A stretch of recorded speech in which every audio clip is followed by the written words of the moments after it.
Hello everyone, welcome to a class on organisms and populations. So far you have already in your theory classes, you have studied what the organism is, what a population is, how the organism in a population interacts with the members of its population as well as along with the abiotic and the biotic factors. So today we will be discussing a few questions regarding this particular chapter, organisms and populations. So we'll move on to the first question. So here the first question is niche is. Now here usually when it comes to the pronunciation of niche, you have an option. Okay, you have an option over here when it comes to your niche. It is that this word niche can be pronounced as niche or as niche. It depends on which type of English you are using. So niche is, the options are all the biological factors in the organism's environment, the space where an organism lives, the functional role played by the organism where it lives, the range of temperature that the organism needs to live. Now the term niche, if you see, this niche that is there, when it comes to Kannada, you call it as Goodu. It is known as Goodu. Okay, so what do you mean by a niche? So niche, when it comes to ecology, it is the role and the position of a species in which it is surviving. You know, from there how it is interacting with the different abiotic as well as the biotic factors. So a species niche includes all its interactions with the biotic as well as abiotic factors. So if you see the first option over here, all the biological factors in the organism's environment. What do you mean by this? This is nothing but the biotic factors. Okay, you are talking only about the biotic factors over there. Whereas when it comes to the space where the organism lives, this is your habitat. Okay. So when it comes to habitat, what is the difference between a niche and a habitat? So habitat is a place where the organism will be surviving, whereas a niche is the one where it will survive, it will derive its food as well as it will be obtaining its how it interacts with this abiotic and the biotic factors. Okay. So here the fourth option that you have, the third option that you have is the functional role played by the organism where it lives. So this exactly is your niche. Okay, and the fourth option that you have, that is the range of temperature that the organism needs to live. So this is one, the temperature that is there, this is one of the abiotic factors. Okay. This is one of the abiotic factors. So the answer over here for this particular question, niche is C, the functional role played by the organism where it lives. Okay, so the option is C. Next question, large woody vines are more commonly found in. So vines andre enta, these are balligalu. Okay, balligalu, like a creeper. So ಈ vines ಬರುವಾಗ ನಾವು ಏನು ಹೇಳ್ತೇವೆ, ಇದು woody vines. Okay, woody vines, ಮರದ ಹಾಗೆ ಇರುವಂತಹ ವೈನ್ಗಳು. So this woody vines that are there, where do you find them? So you have the options temperate forest, mangroves, tropical rain forest and your alpine forest. So here what you see, these are the woody vines. The woody vines are commonly known as lianas. Okay, they are commonly known as lianas. Now these lianas are found in all temperature, in all environment, but their number is quite large when it comes to which type of habitat over here. So when it comes to the temperate forest and the alpine forest, here the temperature is low. So you don't get many woody, or the growth is not as good as you find in your tropical rainforest. Okay, so here when it comes to the tropical rainforest, here because of your sunlight and all those things, all the aspects that are there, what happens is the growth is more, and here you get the growth of lianas at the maximum. Now these lianas or the woody creepers that are there, they play a very important role when it comes to your environment. In the nature, in ecology, it plays a very important role. Now what role does it play? ಈ ನಮ್ಮ ಲಯನಾಸ್ಗಳು, ಈ ಬಳ್ಳಿಗಳು ಮರದ ಹಾಗೆ ಇದೆ, ದಪ್ಪ ಇರ್ತದೆ. ಅದರ ಬೇರು ಯಾವಾಗಲೂ ಭೂಮಿಯಲ್ಲಿ ಇರ್ತದೆ, ಮಣ್ಣಲ್ಲಿ ಇರ್ತದೆ. ಆ ಮಣ್ಣಿಂದ ಅದು ಬೆಳೆದು ಮೇಲೆ ಬಂದು ಅದೇನು ಮಾಡ್ತದೆ ಅಂದರೆ ಆ ಬೇರೆ ಮರಗಳಿಗೆ ಆವರಿಸ್ತದೆ. So it will start moving around, it will start spreading. So it will act like something like a highway. So ಮರದ ಮೇಲೆ ವಾಸಿಸುವಂತಹ ಜೀವಿಗಳು, ನಿಮ್ಮ ಮಂಗಗಳಿರ್ಬೋದು, you are very close friends, ನಮ್ಮ ಈ ಇರುವೆಗಳಿರ್ಬೋದು, ಟರ್ಮೈಟ್ಸ್ಗಳಿರ್ಬೋದು, ಅದು ಒಂದು ಮರದಿಂದ ಇನ್ನೊಂದು ಮರಕ್ಕೆ ಬರಬೇಕಾದ್ರೆ ಓಕೆ ನಾರ್ಮಲಿ ಏನು ಮಾಡ್ತದೆ, ಅದು ಮೇಲೆಯಿಂದ ಕೆಳಗೆ ಇಳಿದು ಆ ಮರದ ಕೆಳಗಿಂದ ಬಂದು ಹೀಗೆ ವಾಪಸ್ ಮೇಲೆ ಹತ್ತಬೇಕು. ಓಕೆ, ಆದರೆ ಇಲ್ಲಿ ಏನಾಗ್ತದೆ, ಈ ನಮ್ಮ ಲಯನಾಸ್, ಈ ವುಡ್ಡಿ ಕ್ರೀಪರ್ಸ್, ಈ ವುಡ್ಡಿ ವೈನ್ಸ್ ಇರೋದ್ರಿಂದ ಅದಕ್ಕೊಂದು ಹೈವೇ ಥರ, ಶಾರ್ಟ್ಕಟ್ ಥರ ಒಂದು ಮರದಿಂದ ಇನ್ನೊಂದು ಮರಕ್ಕೆ ಅದು ಹೋಗಲಿಕ್ಕೆ ಆಗ್ತದೆ. ಅಷ್ಟು ಮಾತ್ರ ಅಲ್ಲ, not only that, it also this lianas, these are plants. They will be having your leaves, your fruits, your flowers. So they form some sort of food for some of the animals, some of the organisms. So it plays a very important role in your ecology. But one of the drawbacks of this lianas is, what they've observed is, in a forest where there is no human interference, the lianas will be growing normally. Okay, ಅಲ್ಲಿ balance ಅಲ್ಲಿ grow ಆಗ್ತಾನೆ ಇರ್ತದೆ. ಆದರೆ whenever there is human interference, what happens is these lianas, they tend to grow at a very rapid rate, and because of this rapid rate of growth of these lianas, they tend to grow beyond the trees, and then they tend to be over that.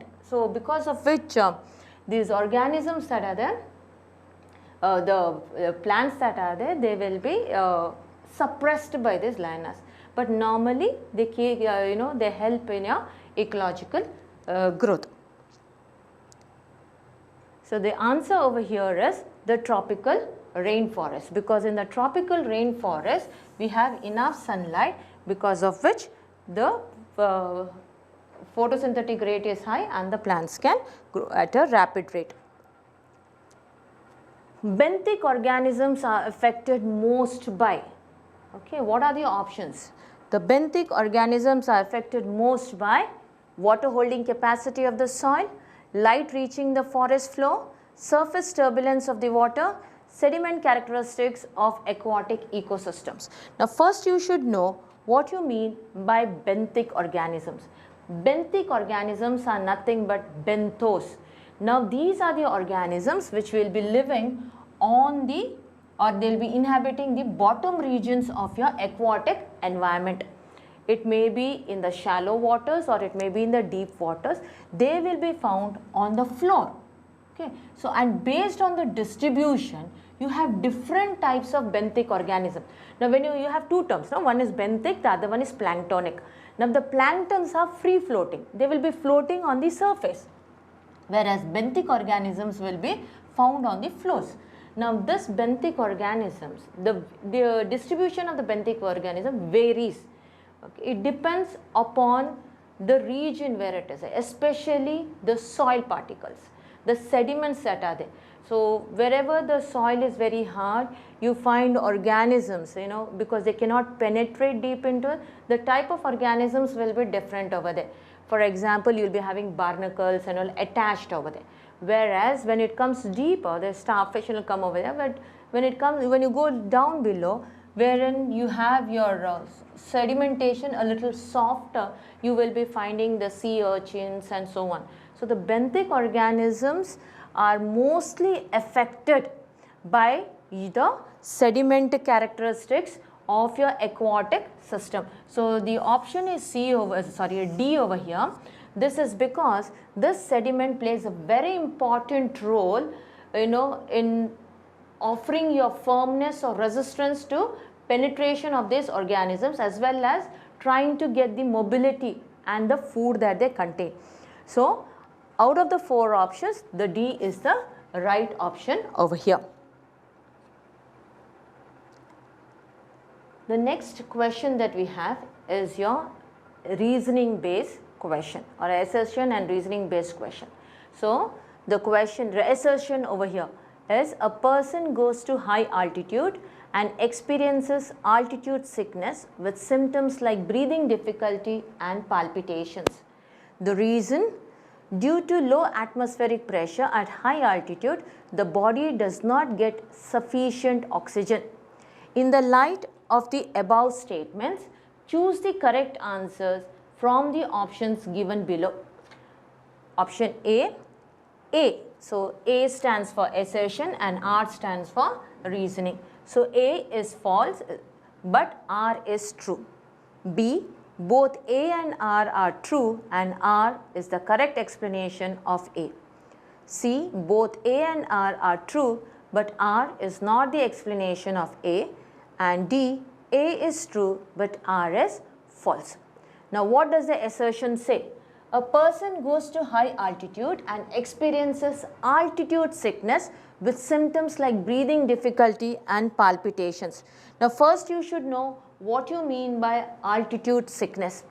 Altitude sickness is usually experienced by an individual when he moves away from the sea level. He has been living at the sea level, and when he is moving away from the sea level, okay, he tends to experience something known as an altitude sickness. And this altitude sickness is usually due to the low atmospheric pressure. Okay, so the oxygen pressure is partial pressure is very low over there, because of which the person will start getting breathing difficulties. And because of this hypoxic condition, why does he experience this? The main reason is the person is having a set number of RBCs in his body, isn't it? 4.5 to 5.5 million RBCs per mm cube of blood. Now this, when he is moving away, to the high altitudes where the pressure is low, he is not getting enough oxygen, because what RBCs he has is not enough to give, supply all the oxygen that he requires in that high altitude region.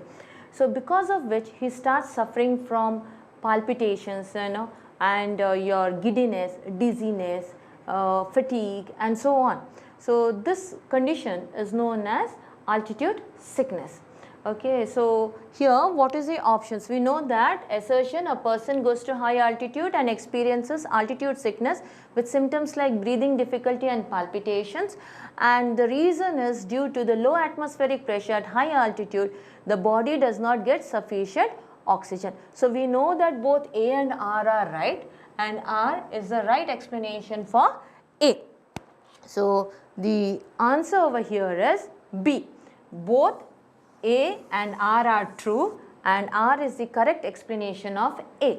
So how do the people compensate this altitude sickness?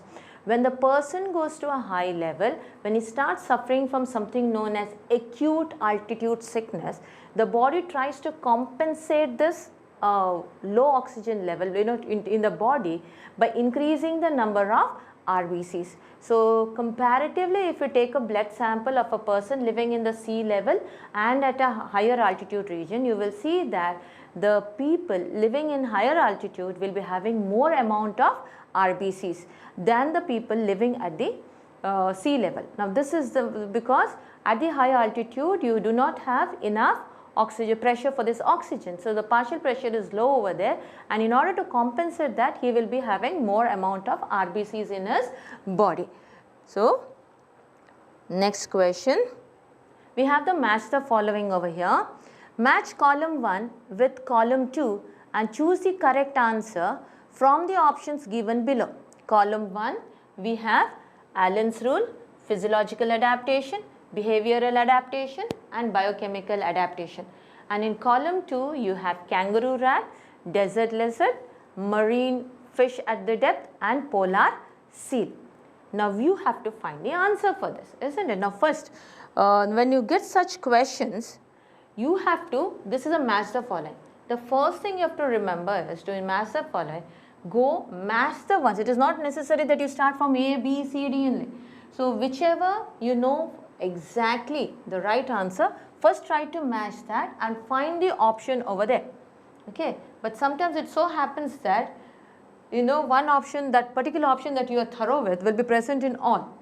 Okay, it will be present in all over here. So as you can see, this A option with the fourth one, that is Allen's rule for polar seal, is seen in all four. Then you have to go for the next one that you know over there. So here, what do you mean by this? Now we'll see the examples over here. If you see the examples, you have the polar seal over here, isn't it? So this polar seal is an animal which lives in the polar region. And as you know, in the polar region, it is very cold. You will be having a sub-zero temperature. You will not find an animal in the sub-zero temperature, you know, like what you do. ನೀವೇನು ಮಾಡ್ತೀರಿ, ನಿಮಗೆ ತುಂಬ ಚಳಿ ಆದ ನೀವೇನು ಮಾಡ್ತೀರಿ, ಎಲ್ಲೋ ಮನೆಯಲ್ಲಿ ಹೋಗಿ ಒಂದು ಸ್ವೆಟರ ಬ್ಲ್ಯಾಂಕೆಟ್ ಏನಾದರೂ ಹಾಕ್ಕೊಂಡು ಕೂತ್ಕೊಳ್ತೀರಿ ಫುಲ್ಲಾಗಿ, isn't it? ನಿಮಗೆ ಇಲ್ಲ, ನಿಮ್ಮ ಹತ್ರ ಮನೆಯಲ್ಲಿ ಇಲ್ಲದಿದ್ದರೆ ಎಲ್ಲಿಂದಾದರೂ ತಂದು ಹಾಕ್ತೀರಿ, ಶಾಪ್ಸಿಗೆ ಹೋಗಿ ಅಂಗಡಿಯಿಂದ ತಂದು ಅದನ್ನು ಹಾಕ್ತೀರಿ. ಸೊ ನಾವು ಏನು ಮಾಡ್ತೇವೆ, ನಮ್ಮ ಬಾಡಿಗೆ ಅನುಗುಣವಾಗಿ, ಅಂದರೆ ನಮಗೆ ಸೆಕೆ ಆಗುವಾಗ ನಾವು ಕಾಟನ್ ಬಟ್ಟೆ ಹಾಕ್ತೇವೆ, ಚಳಿ ಆಗುವಾಗ ವೂಲನ್ ಬಟ್ಟೆ ಹಾಕ್ತೇವೆ. ಆದರೆ ಈ ಆ್ಯನಿಮಲ್ಸಿಗೆ ಹೀಗೆ ಆಗಲಿಕ್ಕೆ ಆಗೋದಿಲ್ಲ. ನೀವು ಎಲ್ಲಿಯಾದರೂ ಕೇಳಿದ್ದೀರಾ, ಒಂದು ಆ್ಯನಿಮಲ್ ಸ್ಟೋರಿಗೆ ಉಂಟು, ಈ ಆ್ಯನಿಮಲ್ಸೇ ಹೋಗಿ ಪರ್ಚೇಸ್ ಮಾಡ್ತಾರೆ ಅವ್ರಿಗೆ ಬೇಕಾದ ವಸ್ತುವನ್ನು, ಇಲ್ಲ, ಅವರ ಬಾಡಿಯಲ್ಲಿ ಏನಾದರೂ ಮೆಕ್ಯಾನಿಸಮ್ ಇರಬೇಕು. ನಾವೀಗ ಈ ಪೋಲಾರ್ ಸೀಲ್ಗಳು polar region, just like you polar bears, ಇದು ಪೋಲಾರ್ ರೀಜನಲ್ಲಿ ಬದುಕುವಂತಹ ಪ್ರಾಣಿ. ಅದು ಸ್ವೆಟರ್ ಹಾಕ್ಕೊಂಡು ಆ ಸಬ್-ಝೀರೋ ಟೆಂಪ್ರೇಚರ್ಲಿ ಮಫ್ಲರ್ ಇದೆಲ್ಲ ಹಾಕ್ಕೊಂಡು ಎಲ್ಲೂ ತಿರುಗೋದಿಲ್ಲ. It doesn't move about. So ನೀವು ಏನಾಗಬೇಕಲ್ಲಿ ಅಂದರೆ ಅದು ಅದರ ಬಾಡಿಯಲ್ಲಿ ಏನಾದರೂ ಇರಬೇಕು ಅದಕ್ಕೆ. ಈ ಪೋಲಾರ್ ಸೀಲಲ್ಲಿ ಏನಿದೆ ಅಂದರೆ, ಇದರ ಬಾಡಿಯಲ್ಲಿ ಸ್ಕಿನ್ನಿನ ಕೆಳಗೆ below the skin you have a very thick layer of fat, ಕೊಬ್ಬಿನಾಂಶ ಇರ್ತದೆ. So this fat acts as a natural insulator. ಅದು ಇನ್ಬಿಲ್ಟ್ ಸ್ವೆಟರ್ ಇದ್ದ ಹಾಗೆ ಅದಕ್ಕೆ. Okay, it is like a natural insulator. And not only that, in the colder region you will find animals which are having short ears and short limbs. ಅಂದರೆ extremities ಎಲ್ಲ short ಇರ್ತದೆ. ಆ ಬಾಡಿಗೆ ಅನುಗುಣವಾಗಿ ಸಣ್ಣ ಕಾಲು, ಸಣ್ಣ ಕಿವಿಯೆಲ್ಲ ಇರ್ತದೆ. ಓಕೆ, ಅದ್ರಲ್ಲಿ ದೊಡ್ಡ ಕಿವಿಯೆಲ್ಲ ಇರೋದಿಲ್ಲ. You won't be having large legs and all that, because ಆ ಬಾಡಿ ಎಕ್ಸ್ಟ್ರಿಮಿಟೀಸ್ ದೊಡ್ಡದಾದ ಕೂಡಲೇ ಏನಾಗ್ತದೆ ಅಂದರೆ ಆ ಬಾಡಿಯ ಹೀಟ್ ಹೊರಗೆ ಹೋಗ್ತದೆ. ಓಕೆ, ಸೊ ಆ ಹೀಟ್ ಕನ್ಸರ್ವ್ ಮಾಡಲಿಕ್ಕಾಗಿ ಎಕ್ಸ್ಟ್ರಿಮಿಟೀಸನ್ನು ಅದು ಏನು ಮಾಡ್ತದೆ, ಎಕ್ಸ್ಟ್ರಿಮಿಟೀಸ್ ಯೂಶ್ವಲಿ ಸಣ್ಣದಿರ್ತದೆ. ಸೊ ಆಲೆನ್ಸ್ ರೂಲ್ ಅದನ್ನೇ ಹೇಳೋದು. What does Allen's rule state? That in the colder climate, okay, in the colder climate the animals will be having shorter limbs and shorter ears. C, ಒಂದು very simple. ನಿಮಗೆ ಈಗ ಚಳಿ ಆಗುವಾಗ ಯೋಚನೆ ಮಾಡಿ, ನೀವು ಚಳಿ ಆಗುವಾಗ ನಿಮ್ಮ ಸ್ವೆಟ್ರೆಲ್ಲ ಹಾಕ್ಕೊಳ್ಬೇಕಂತ ಇಲ್ಲ, ತುಂಬ ಚಳಿ ಆದರೆ ಮಾತ್ರ ಹಾಕ್ತಾರೆ. ನೀವೇನು ಮಾಡಿ, ನಿಮ್ಮ ಕಿವಿಯನ್ನು ಮುಚ್ತೀರಿ, ನೀವು ಕವರ್, ಯು ಕ್ಲೋಸ್, ರೈಟ್? ಇದೊಂದು ಎಕ್ಸ್ಟ್ರಿಮಿಟಿ. ಇಲ್ಲ ನಿಮ್ಮ ಕೈಗಳಿಗೆ ಗ್ಲೌಸ್ ಹಾಕ್ತೀರಿ, ಇಲ್ಲ ಕಾಲ್ಗಳಿಗೆ ಸಾಕ್ಸ್ ಹಾಕಿ ಬಿಡ್ತೀರಿ ನೀವು. ಸೊ ನೀವು ಕಾಲ್ಗಳಿಗೆ ಸಾಕ್ಸ್ ಎಲ್ಲ ಹಾಕುವಾಗ ನಿಮಗೆ ಚಳಿ ಕಡಿಮೆ, because you covering the extremities. Okay, ಇಲ್ಲಿ ಅದಕ್ಕೆ ಸಾಕ್ಸ್ ಎಲ್ಲ ತಗೊಳ್ಳಿಕ್ಕೆ ಆಗೋದಿಲ್ಲ. ಸೊ ಇಲ್ಲಿ ಏನಾಗಿದೆ, ಅದು ನ್ಯಾಚುರಲ್ ಆಗಿ ಅದರ ಕೈ ಕಾಲುಗಳು ಸಣ್ಣದಿರ್ತದೆ, ಪ್ಲಸ್ ಅದರ ಕಿವಿ ಕೂಡ ಸಣ್ಣದಿರ್ತದೆ. ದೊಡ್ಡ ಉದ್ದ ಕಿವಿ ನಾಯಿ ಥರ ಇರೋದಿಲ್ಲ, ಅಥವಾ ಮೊಲ ಥರ ಇರೋದಿಲ್ಲ ಅಲ್ಲಿ. So here the answer over here is Allen's rule is applicable to the polar seal, because according to the Allen's rule the organisms that are living in colder climates will be having shorter limbs and shorter ears. Now we will take this one, kangaroo rat. Now what is kangaroo rat? This is a kangaroo rat. Okay, this kangaroo rat you find it in your deserts, okay, or in the arid regions, very dry weather iruva kade namge ee kangaroo rat siktade. Now these kangaroo rats that are there, they consume very little water. Okay, ಅವರ ಮೆಕ್ಯಾನಿಸಮೇ ಆಗಿದೆ, ಅವ್ರಿಗೆ ತುಂಬ ಕಡಿಮೆ ನೀರು ಬೇಕು ಸರ್ವೈವಲಿಗೆ. And it can survive in the desert for a few days without consuming water. ಆದರೆ ನಮ್ಮ ಮೆಟಬಾಲಿಕ್ ಆ್ಯಕ್ಟಿವಿಟೀಸಿಗೆ ನಮಗೆ ವಾಟರ್ ಬೇಕು, ಇಸ್ಂಟ್ ಇಟ್? ಸೊ ಇದರ ಮೆಟಬಾಲಿಸಮೇ ಆ ರೀತಿ ಇದೆ. ಅದು ಹೇಗಿದೆ ಅಂದರೆ, ಅದು ಸ್ವಲ್ಪ ನೀರು ಕನ್ಸ್ಯೂಮ್ ಮಾಡಿಯೇ ಅದರ ಮೆಟಬಾಲಿಕ್ ಆ್ಯಕ್ಟಿವಿಟೀಸ್ ಆಗುವ ಹಾಗೆ ಇರ್ತದೆ, ನಮ್ಮ ಹಾಗೆ ಅಲ್ಲ ಅದು. ಸೊ ಇಲ್ಲಿ ಏನಾಗಿದೆ ಅಂದರೆ, ಈ ಬಾಡಿ ಇದೆ, ಈ ಆ್ಯನಿಮಲನ್ನು ಇಂಟರ್ನಲ್ ಫ್ಯಾಟ್ ಆಕ್ಸಿಡೇಷನ್ ಆಗಿ ಏನಾಗ್ತದೆ, ಅಲ್ಲಿ ಅದು ಆ ವಾಟರನ್ನೇ ಯೂಟಿಲೈಸ್ ಮಾಡಲಿಕ್ಕೆ ಸ್ಟಾರ್ಟ್ ಮಾಡ್ತದೆ. Okay, then will move on to the desert lizard. ನಾವು desert lizard, this is a reptile, and you know reptiles are poikilotherms, isn't it? It is not a homeotherm, it is a poikilotherm. ಅದರ body, it's cold blooded animal ಹೇಳ್ತೇವೆ ನಾವು, isn't it? So ಅದರ body temperature ಆದಷ್ಟು ಅದು ಎನ್ವೈರ್ಮೆಂಟಿಗೆ ಅನುಗುಣವಾಗಿ ನೋಡ್ತದೆ. it changes. ಅದು ಜಾಸ್ತಿ ಮಾಡಲಿಕ್ಕೆ ಆಗೋದಿಲ್ಲ because it survives in a desert. So ಇದೇನು ಮಾಡ್ತದೆ, ಈ ಡೆಸರ್ಟ್ ಲಿಸರ್ಡ್ ಅದು ಬಿಹೇವಿಯರನ್ನು ಚೇಂಜ್ ಮಾಡ್ತದೆ. ಹಾಗೆ ಅದರ ಬಿಹೇವಿಯರನ್ನೇ ಚೇಂಜ್ ಮಾಡ್ತದೆ. ಏನು ಮಾಡ್ತದೆ, ತುಂಬ ಬಿಸಿ ಇರುವಾಗ ಅದು ಎಲ್ಲಿಯಾದರೂ ಮಣ್ಣಿನೊಳಗೆ ಹೋಗಿ ಆ ಸ್ಯಾಂಡ್ ಒಳಗೆ ಹೋಗಿ ಅಡಗಿ ಕೂತ್ಕೊಳ್ತದೆ, ಬರೋ ಮಾಡಿ ಕೂತ್ಕೊಳ್ತದೆ. ಇಲ್ಲ ಯಾವುದಾದ್ರು ಕಲ್ಲು ಏನಾದರೂ ಬಂಡೆ ಎಲ್ಲ ಇದ್ದರೆ ಅಲ್ಲಿ ಶೇಡ್ ಇದ್ದರೆ ಅದರ ಕೆಳಗೆ ಹೋಗಿ ಅದು ಕೂತ್ಕೊಳ್ತದೆ. It's a type of behaviour, isn't it? And ಅದಕ್ಕೆ ಸ್ವಲ್ಪ ಟೆಂಪ್ರೇಚರ್ ಡೌನ್ ಆಯ್ತು ಅಂತ ಎನಿಸಿ ಆಗ ಏನಾಗ್ತದೆ, ಬಿಸಿಲಿಗೆ ಹೋಗಿ ಸನ್ ಬೇದ್ ಮಾಡ್ತದೆ, ಬಾಸ್ಕಿಂಗ್ ಮಾಡ್ತದೆ, ಸನ್ ಬಾಸ್ಕಿಂಗ್ ಮಾಡ್ತದೆ ಅದು. ಓಕೆ, ಸನ್ ಬೇದಿಂಗ್ ಮಾಡ್ತದೆ. So this is a type of behaviour adaptation that U C in your desert lizard. Okay, now here we studied about the kangaroo rat where you see the physiological adaptation as such, isn't it? And then we come to the last one, the marine fish at the depth. So this is a biochemical adaptation. So if you take a marine fish, so here I don't know if it is visible for you, these marine fishes which are found deep down. See, ನೀವು ಸಮುದ್ರದಲ್ಲಿ ಕೆಳಗೆ ಹೋಗುವಾಗ light intensity ಕಡಿಮೆ ಆಗ್ತಾನೆ ಹೋಗ್ತದೆ. Okay, so ಅದಕ್ಕೆ ಅನುಗುಣವಾಗಿ ಅದು ಬದುಕಬೇಕು. ಸೊ ಟಾಪ್ ಲೇಯರಲ್ಲಿ ಬೇಕಾದಷ್ಟು ಸನ್ಲೈಟ್ ಇರ್ತದೆ, ಅಲ್ಲಿ ನಿಮ್ಮ ಆಲ್ಗ ಎಲ್ಲ ಇರ್ತದೆ ವಿಚ್ ವಿಲ್ ಬಿ ಫೋಟೋಸಿಂಥಸೈಸಿಂಗ್, ಅದ್ರ ಪ್ರಕಾರ ಅಲ್ಲಿ ಆ್ಯನಿಮಲ್ಸ್ ಇರ್ತದೆ. ನೀವು ಡೀಪರ್ ಹೋಗುವಾಗ ಏನಾಗ್ತದೆ, ಲೈಟ್ ಇಂಟೆನ್ಸಿಟಿ ಕಡಿಮೆ ಆಗ್ತಾನೆ ಹೋಗ್ತದೆ. So when you go deep down it will be dark, it will be like an abyss zone, full ಕತ್ತಲೆ ಇರ್ತದೆ. So in such a condition this animals have to adapt themselves. Okay, ಇಲ್ಲಿ ಕೆಲವು animals ಏನು ಮಾಡ್ತದೆ ಅಂದರೆ ಅದು completely blind, ಅದಕ್ಕೆ ಏನು ಕಾಣೋದಿಲ್ಲ, ಅದು ಕುರುಡರಾಗಿ ಇರ್ತದೆ. ಇನ್ನು ಕೆಲವು ಆ್ಯನಿಮಲ್ಸಿಗೆ, ಇಲ್ಲಿ ಫಿಶಸ್ ಕೆಲವರಿಗೆ ದೊಡ್ಡದು ಕಣ್ಣಿರ್ತದೆ, large eyes. Okay, they will be having very large eyes. And in some if you see, they will be having the property of bioluminescence. What do you mean by bioluminescence property? They will be emitting light, isn't it? They have the property of light emission. So here you can see there is one small angular light on which you can see the light that is being emitted. So here we have come to the match the following. So the option, the right option that you have over here is D. Okay, the right option is D, wherein we have Allen's rule which is applicable for your, or it is seen in your polar seal.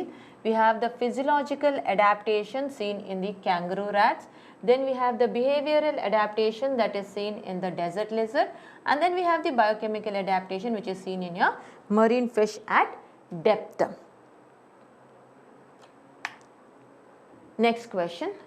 Desert plants are generally, so ಮರುಭೂಮಿಯಲ್ಲಿ ಇರುವಂಥದ್ದು. So when you are talking about desert plants, it is not only your desert as such, it is a region where the water content is very, very less. So we have different types of plants, isn't it? We have the mesophytes with the hydrophytes, we have the xeric plants and so on. So ಈ dessert ಪ್ಲಾಂಟ್ಸಲ್ಲಿ ನೀರಿನ ಅಂಶ ಕಡಿಮೆ ಇರುವ ಜಾಗದಲ್ಲಿ ಯಾವ ರೀತಿಯ ಗಿಡಗಳು ನಮಗೆ ಸಿಗ್ತದೆ? We have the options viviparous, succulent, herbaceous and heterophyllous. Now you should know what do you mean by viviparous. So ನಮಗೆ ಯೂಶ್ವಲಿ ಮನಸ್ಸಿಗೆ viviparous ಅಂತ ಹೇಳುವಾಗ ಆನಿಮಲ್ಸ್ ಬರ್ತದೆ. You may think why, some of you at least will think this lady has gone crazy, isn't it? ಸ್ವಲ್ಪ ಏನೋ ತಲೆಯಲ್ಲಿ ಸರಿ ಇಲ್ಲ. ನಾವು viviparous, oviparous ಅಂತ ಆನಿಮಲ್ಸ್ಗೆ ಹೇಳ್ತಾ ಇದ್ದೇವೆ. ಇಲ್ಲಿ ಪ್ಲಾಂಟ್ಸ್ ಅಂತ ಕೊಟ್ಟಿದ್ದಾರೆ, ಇಲ್ಲಿ ವಿವಿಪ್ಯಾರಸ್ ಅಂತ ಕೊಟ್ಟಿದ್ದಾರೆ. ಅದು ಹೇಗೆ ಸಾಧ್ಯ ಅಂತ. ಸೊ ನೀವು ಆ್ಯನಿಮಲ್ಸಿಗೆ ಬರುವಾಗ ವಿವಿಪ್ಯಾರಸ್ ಅಂತ ಹೇಳುವಾಗ what does it mean? That the young ones are born directly, isn't it? Directly in the sense the mother will be giving birth, they don't lay eggs. ಮೊಟ್ಟೆ ಇಡೋದಿಲ್ಲ, ಮಕ್ಕಳಿಗೆ ಜನ್ಮ ಕೊಡ್ತಾರೆ. For example human beings, so it gives directly. So ಇಲ್ಲಿ ಪ್ಲಾಂಟ್ಸಿಗೆ ಬರುವಾಗ ವಿವಿಪ್ಯಾರಿಟಿ ಅಂದರೆ ಏನು ಬರ್ತದೆ? So viviparous ಅಂದರೆ before the seeds are shed, ಆ ಗಿಡದಿಂದ ಆ ಬೀಜಗಳು ಕೆಳಗೆ ಬಿದ್ದು, ಯೂಶ್ವಲಿ ಆಗೋದಂಥ ಗಿಡದಲ್ಲಿ ಆ ಫ್ರೂಟಿಂದ ಒಡೆದು ಆ ಬೀಜಗಳು ನೆಲಕ್ಕೆ ಬಿದ್ದು ಅದು ಮೊಳಕೆ ಬರ್ತದೆ, ಮತ್ತು ಅದರಿಂದ ನಿಮ್ಮ ಹೊಸ ಗಿಡಗಳು ಬರ್ತದೆ. ಅಂದರೆ what happens, it will break the fruits open once they heat and the seeds will fall and then they will germinate into a new plant. But in case of your viviparity, what happens? In the viviparous plants, what happens is the plant, the seeds will start germinating before it is shed. ಅಂದರೆ ಗಿಡದ fruit ಮೇಲೇ ಅದು ಮೊಳಕೆ ಬರ್ತದೆ.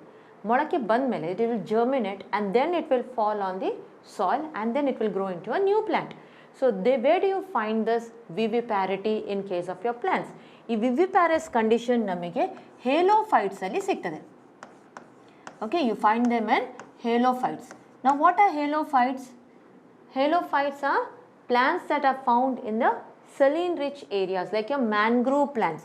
So ನಮ್ಮ mangrove plants ಅಲ್ಲಿ ಜಾಸ್ತಿಯಾಗಿ ಏನಾಗ್ತದೆ ಅಂದರೆ, because it is a type of adaptation, ಅದು ಸಲೈನ್ ಸಾಯಿಲಲ್ಲಿ ಬೀಳೋದ್ರಿಂದ ಅದು ಎಶ್ಯೂರೈನ್ ರೀಜನಲ್ಲಿ ಆ ಮ್ಯಾಂಗ್ರೋವ್ ರೀಜನಲ್ಲಿ ಇದೇನಾಗ್ತದೆ, ಈ ಬೀಜಗಳು ಡೈರೆಕ್ಟ್ ಬಿದ್ದು ಅದು ಮೊಳಕೆ ಬರ್ತದೆ ಅಂತ ಗ್ಯಾರಂಟಿ ಇರೋದಿಲ್ಲ ನಮಗೆ, ಬಿಕಾಸ್ ಅಲ್ಲಿ ಸಾಲ್ಟ್ ಕಾನ್ಸಂಟ್ರೇಷನ್ ಜಾಸ್ತಿ ಇರ್ತದೆ. ಸೊ ಅದೇನಾಗ್ತದೆ, ಅದು ಬೀಳುವ ಮೊದಲೇ before it falls from the fruit itself it will germinate. Okay, ಅಲ್ಲಿ ಜರ್ಮಿನೇಟ್ ಆಗಿ ಮತ್ತೆ ಬೀಳ್ತದೆ. So that condition which you find in halophytes is known as viviparous condition. Then we have the succulents. Now succulents are nothing but xeric plants. These are xerophytes. Okay, these are xeric plants or xerophytes. Now the xerophytes that you are there, they are plants that you find in regions which are having less amount of water. So here we have the examples of the different desert plants. We have the cactus, isn't it? The different types of cacti, like we have your opuntia and so on. So these plants that are there, they are very fleshy. You know, you have different adaptations for your leaf are modified into thorns and all those we know. But why are these known as succulents? They are very fleshy. Now why are they very fleshy? Now some of the plants, fleshy plants that you find over here, they will be storing water in their roots as well as in their stems. Okay, and some of them even store them in their fruits. So that is why they are known as succulents. Okay, so the answer over here is succulent itself. Herbaceous plants you find as your normal non-woody plants, ಸಣ್ಣ ಗಿಡಗಳು, isn't it? Herbaceous plants. Now ಈ herbaceous plants ಗಳು ನಮಗೆ dessert ಅಲ್ಲಿ grow ಆಗೋದಿಲ್ಲ, because they require more amount of water comparatively. Okay, ಈ dessert ಪ್ಲಾಂಟಿಗೆ compare ಮಾಡಿದರೆ ಅದಕ್ಕೆ ತುಂಬ ನೀರು ಬೇಕು. ಆ ಬಾಡಿಗೆ 80 to 90% ಅಷ್ಟು ನೀರು ಬೇಕು. ಸೊ ದಿ ಪ್ಲಾಂಟ್ಸ್ ಅಲ್ಲಿ ಗ್ರೋ ಆಗಲಿಕ್ಕೆ ಆಗೋದಿಲ್ಲ. And when it comes to your heterophyllous condition, hetero, different, filly, leaf. So this heterophilous condition is seen in certain plants in response to certain environmental conditions, wherein you have different types of leaves in one plant. Now the best example for this is your larkspur. You can also take the example of your coriander leaves, ಕೊತ್ತಂಬರಿ ಸೊಪ್ಪು. ಒಂದೇ ಗಿಡದಲ್ಲಿ ನಿಮಗೆ ಎರಡು ಬೇರೆ ರೀತಿಯ ಎಲೆಗಳಿರ್ತದೆ. So this is known as heterophily. This is in response to the different environmental conditions. So here the option over here, desert plants are generally your succulents. Okay, fleshy plants is the right answer. Moving on to the next question. Animals that can tolerate a narrow range of salinity are, okay, we have the option stenohaline, euryhaline, anadromous and catadromous condition. Now here, what do you mean by steno? Steno andre narrow. Okay, steno andre narrow, eury andre broad. So what do you mean by stenohaline? Haline andre salinity. Okay, haline andre salinity, salt concentration. So stenohaline organisms are the ones that can survive only in a narrow range, very narrow range of your salinity fluctuation. So ಸಮುದ್ರದಲ್ಲಿರುವ ಮೀನುಗಳಿರ್ಬೋದು, ಯಾ ನಿಮ್ಮ ಕೆರೆಗಳಲ್ಲಿರುವಂತಹ ಮೀನುಗಳಿರ್ಬೋದು, ಯಾ ಗಿಡಗಳಿರ್ಬೋದು. You cannot see when you are small, you may have seen, ನೀವು ಮನೆಗೆಲ್ಲ ಮೊದಲು ಬೀಚಿಗೆಲ್ಲ ಹೋದರೆ ಏನು ಮಾಡ್ತಿದ್ರಿ, ಅಲ್ಲಿ ನಿಮಗೆ ಚಿಪ್ಪುಗಳೆಲ್ಲ ಸಿಗ್ತಿತ್ತು. You will get those shells, and if the shells were alive, you would have collected them and bought them home and set ನಾನು ಇದನ್ನು ಮನೇಲಿ ಸಾಕ್ತೇನೆ ಅಂತ. ಓಕೆ, ನೀವೇನು ಮಾಡೋದು, ಇದ್ರ ಸಮುದ್ರದಲ್ಲಿ ಇರುವಂಥದ್ದು. So what I will do, I will take them and put them in water, because they are surviving in water. When you were small, you didn't have that concept of salt water, that is your marine water or fresh water. You just collected, you brought it home. ನೀವು ಇಡ್ತೀರಿ, ಮರುದಿನ ಹೋಗಿ ನೋಡ್ತೀರಿ ಅದೆಲ್ಲ ಸತ್ತಿರ್ತದೆ.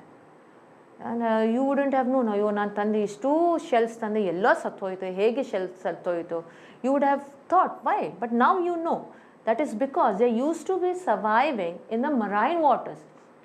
Okay, in that water they can survive. You cannot take them and put it in your fish tanks or something where it is having your fresh water.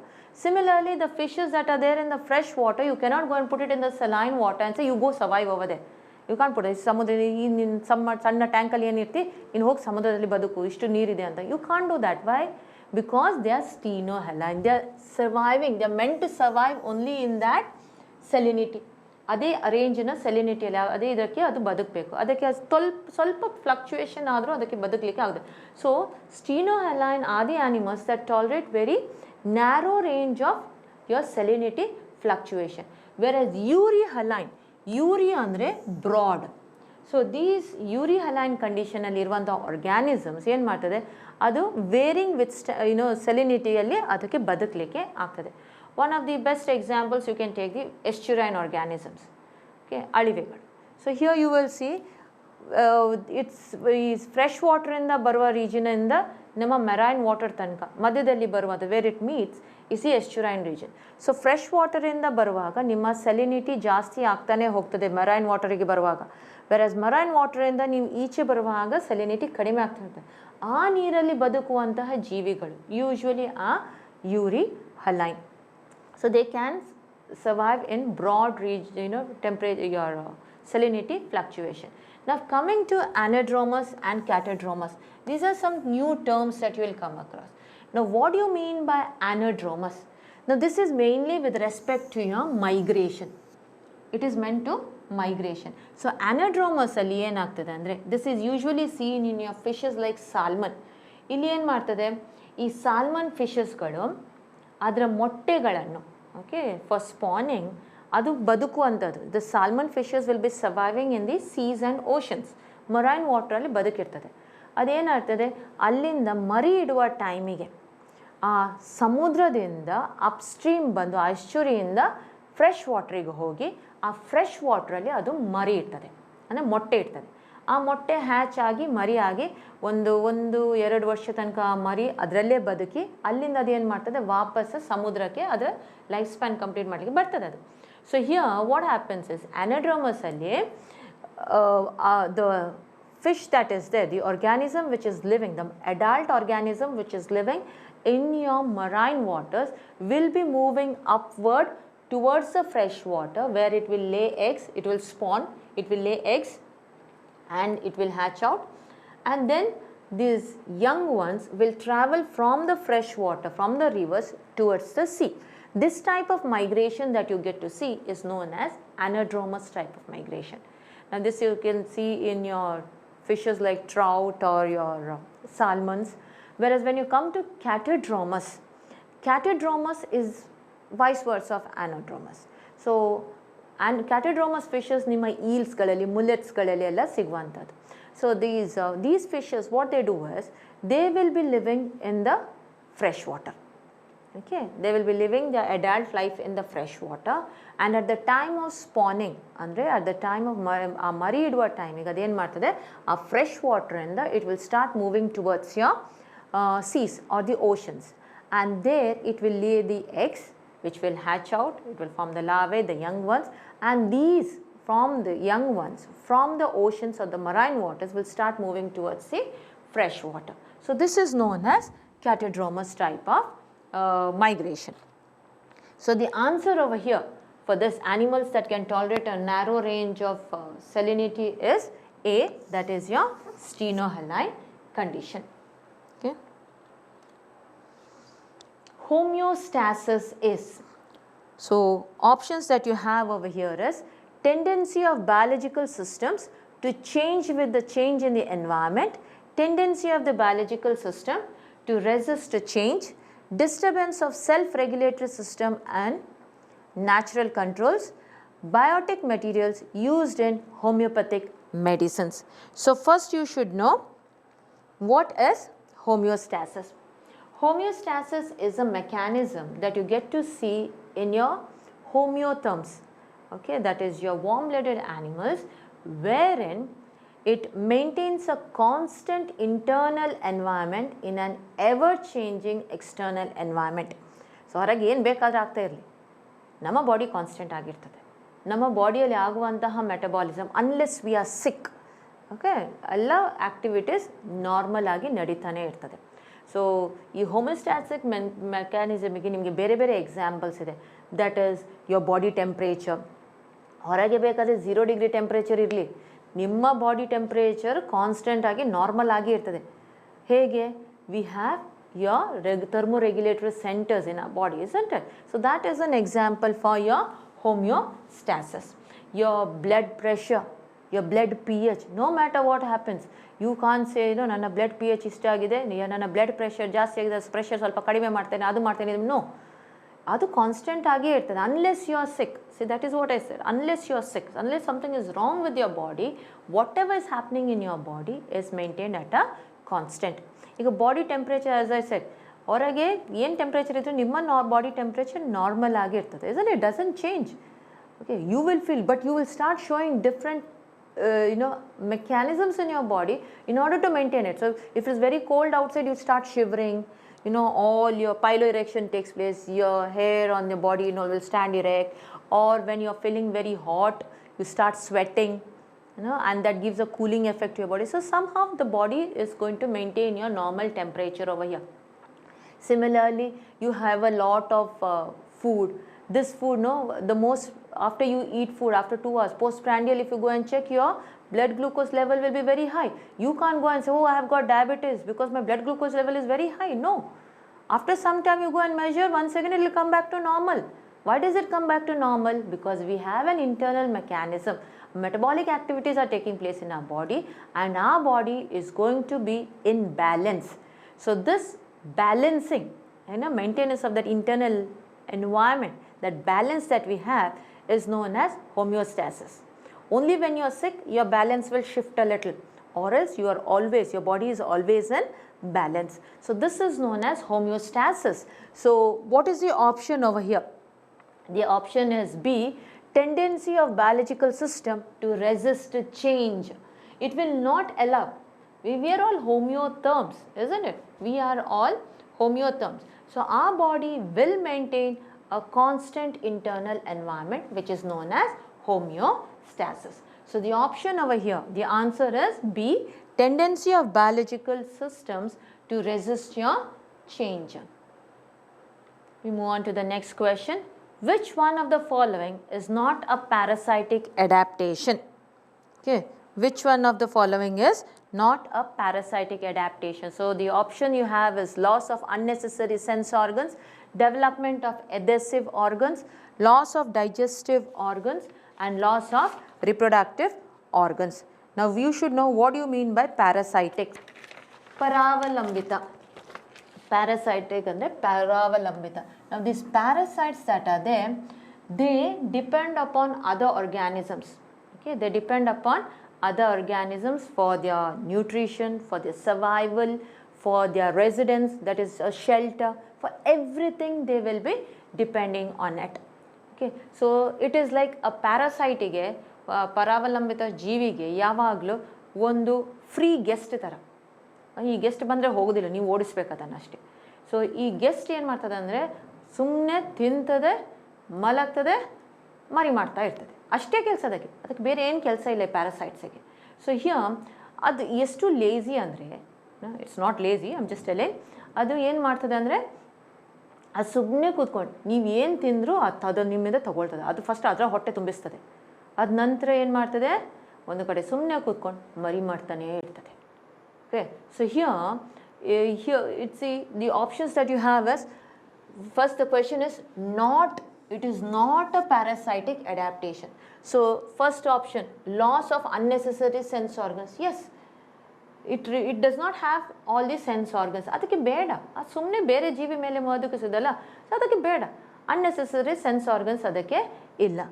Development of adhesive organs. Yes, it has the presence of adhesive organs. ಅಂಟ್ಕೊಳ್ಬೇಕಲ್ಲ, ನೀವು ಸುಮ್ಮನೆ ಇರ್ತೀರಾ?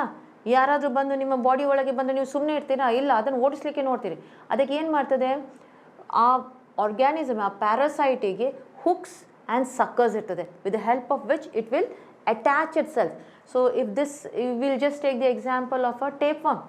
ಈ ಟೇಪ್ವರ್ಮ್ ಇದು ನಿಮ್ಮ intestine ಅಂತ ಎನಿಸಿ, ಈ ಇಂಟೆಸ್ಟೈನಿಗೆ ಈ ಟೇಪ್ವರ್ಮ್ ಬಂದು ಇಡಬೇಕು.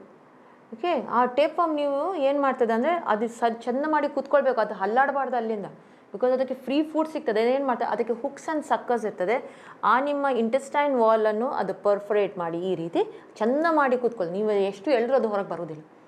ಇಟ್ ಈಸ್ ನಾಟ್ ಲೈಕ್ ನಾನು ಸರಿ ನೀರು ಕುಡಿತೇನೆ ಅದರಿಂದ ಅದು ಹೊರಗೆ ಹೋಗ್ತದೆ ಅಂತನೂ, ಬಿಕಾಸ್ ಅದು ಚೆಂದ ಮಾಡಿ ಕೂತ್ಕೊಂಡಿದೆ. ಅದಕ್ಕೆ ಹುಕ್ಸ್ ಆ್ಯಂಡ್ ಸಕ್ಕರ್ಸ್ಗಳಿರ್ತದೆ, ಎದೆಸಿವ್ ಆರ್ಗನ್ಸ್ಗಳಿರ್ತದೆ ಈ ಪ್ಯಾರಾಸೈಟ್ಸಿಗೆ.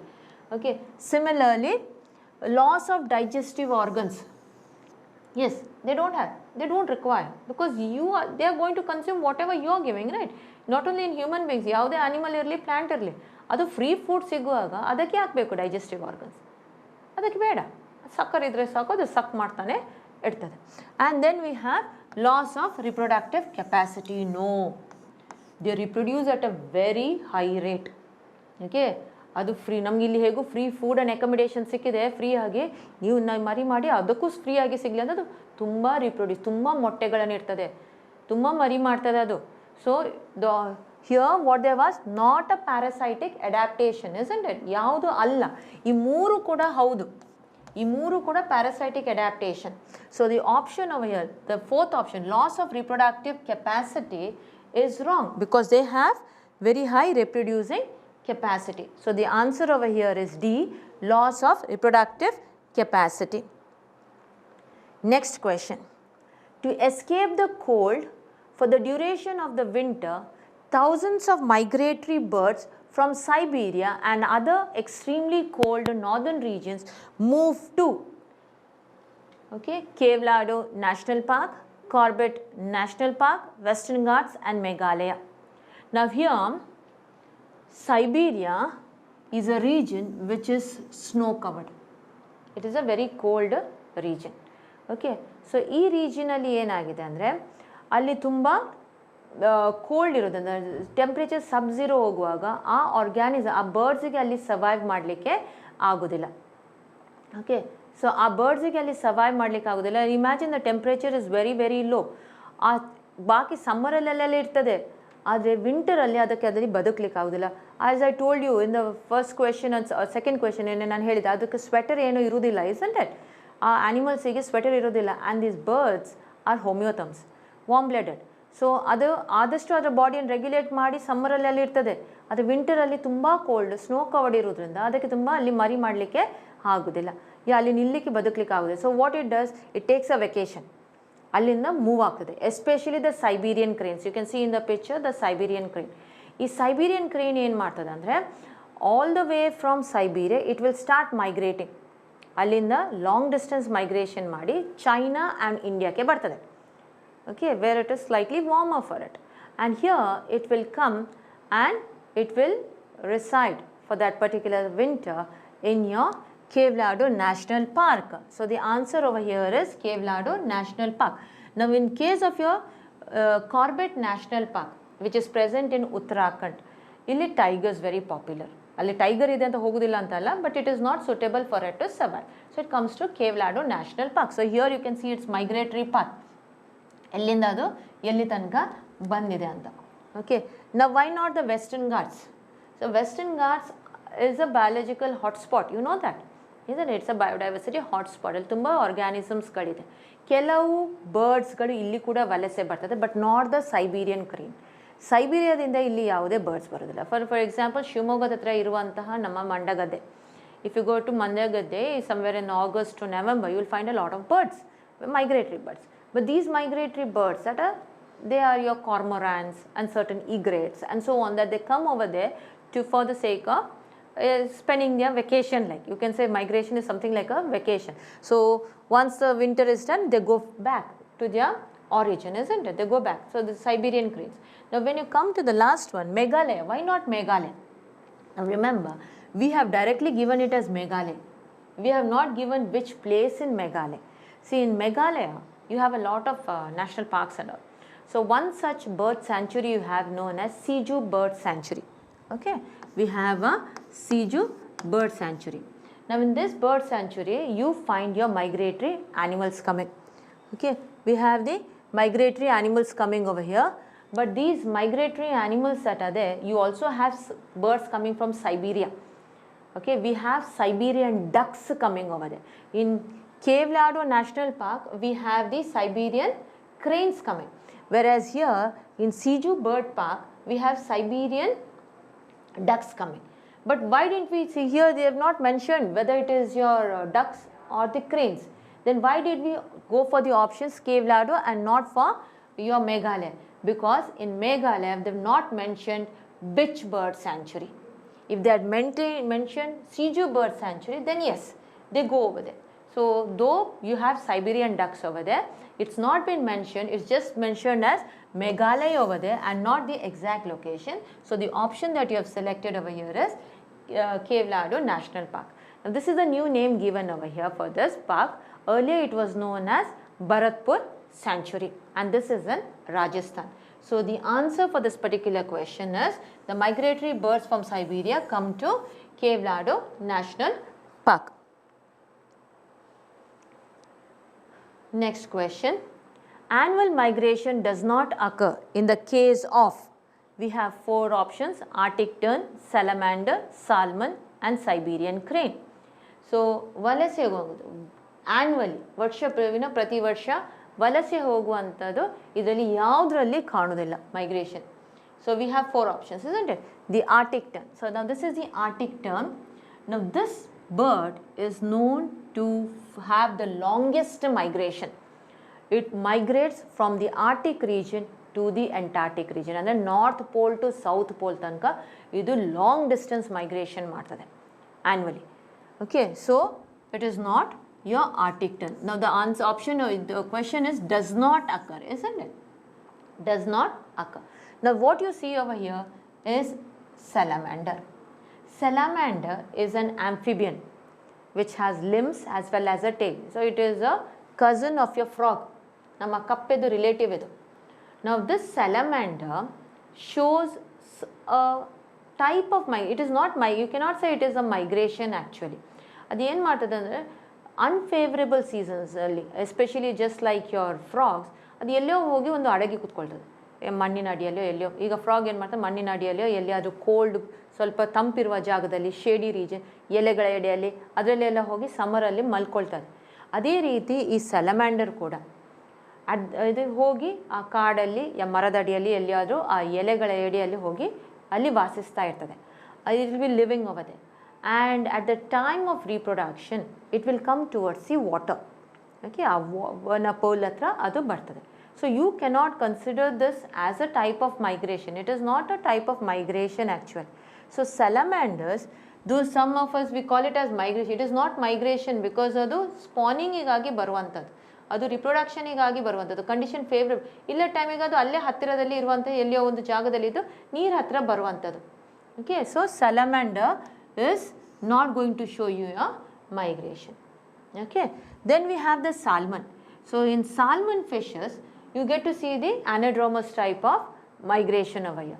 In the salmon fishes, if you see the adult fishes that are there from your oceans or rivers, oceans or marine water, seas, and ಅದೇನು ಮಾಡ್ತದೆ at the time of spawning, annual migration it is, ಅದೇನು ಮಾಡ್ತದೆ ಸೀದಾ ಅಲ್ಲಿಂದ ಎಲ್ಲಿ ಬರ್ತದೆ ನಿಮ್ಮ fresh ವಾಟರಿಗೆ ಬರ್ತದೆ, ರಿವರ್ಸಿಗೆ ಬರ್ತದೆ. It will come to the rivers upstream through the estuaries.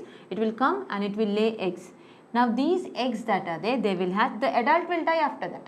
Okay, so these eggs, they will be surviving in your rivers, they will hatch out, they will become fries, and from there the smolts, and these smolts will start moving towards the oceans, towards the marine waters, and there they will survive for 1 to 5 years, and then they will move back. So this is something like an annual migration where you have different salmon moving from the fresh water to the marine waters and back to the fresh waters. Okay, so this is your salmon. And then we have the Siberian crane. As I've already explained in the previous slide, it moves all the way from your Siberia to India and China during the winter. So here your Arctic tern shows your migration, salmon shows migration, as well as Siberian crane shows migration. It is a salamander which does not show your annual migration. So the option over here is salamander. Okay. Next question. The concept that population tends to increase geometrically while food supply increases arithmetically was put forward by.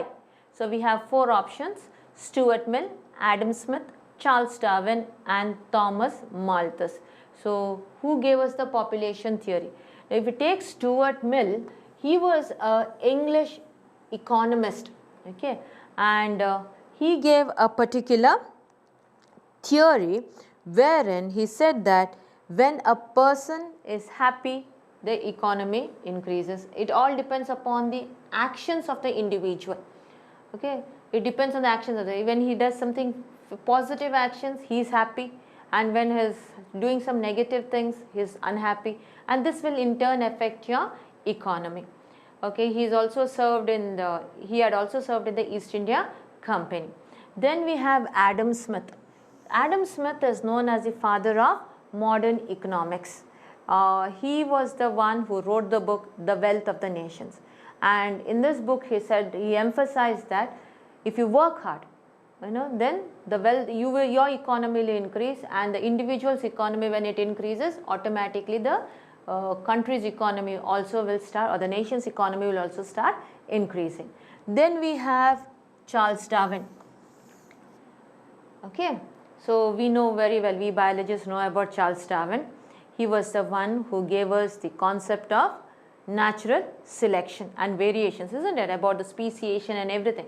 So we know about him. He was an evolutionary biologist who did his work on evolutionary biology along with Russell Wallace. He proposed that evolution occurs because of natural selection. And then we have Thomas Malthus, that is Thomas Robert Malthus, who wrote a book on an essay on the principle of population, which is mainly based on the theory of population growth. So the answer over here, the concept that population tends to increase geometrically while food supply increases arithmetically, was put forward by Thomas Malthus. D. Thomas Robert Malthus. In the exponential growth equation, NT is equal to N naught e to the power RT. E represents the base of geometric logarithms, the base of number logarithms, the base of exponential logarithms and the base of natural logarithms. So here we have here, so first you should know what you mean by exponential growth.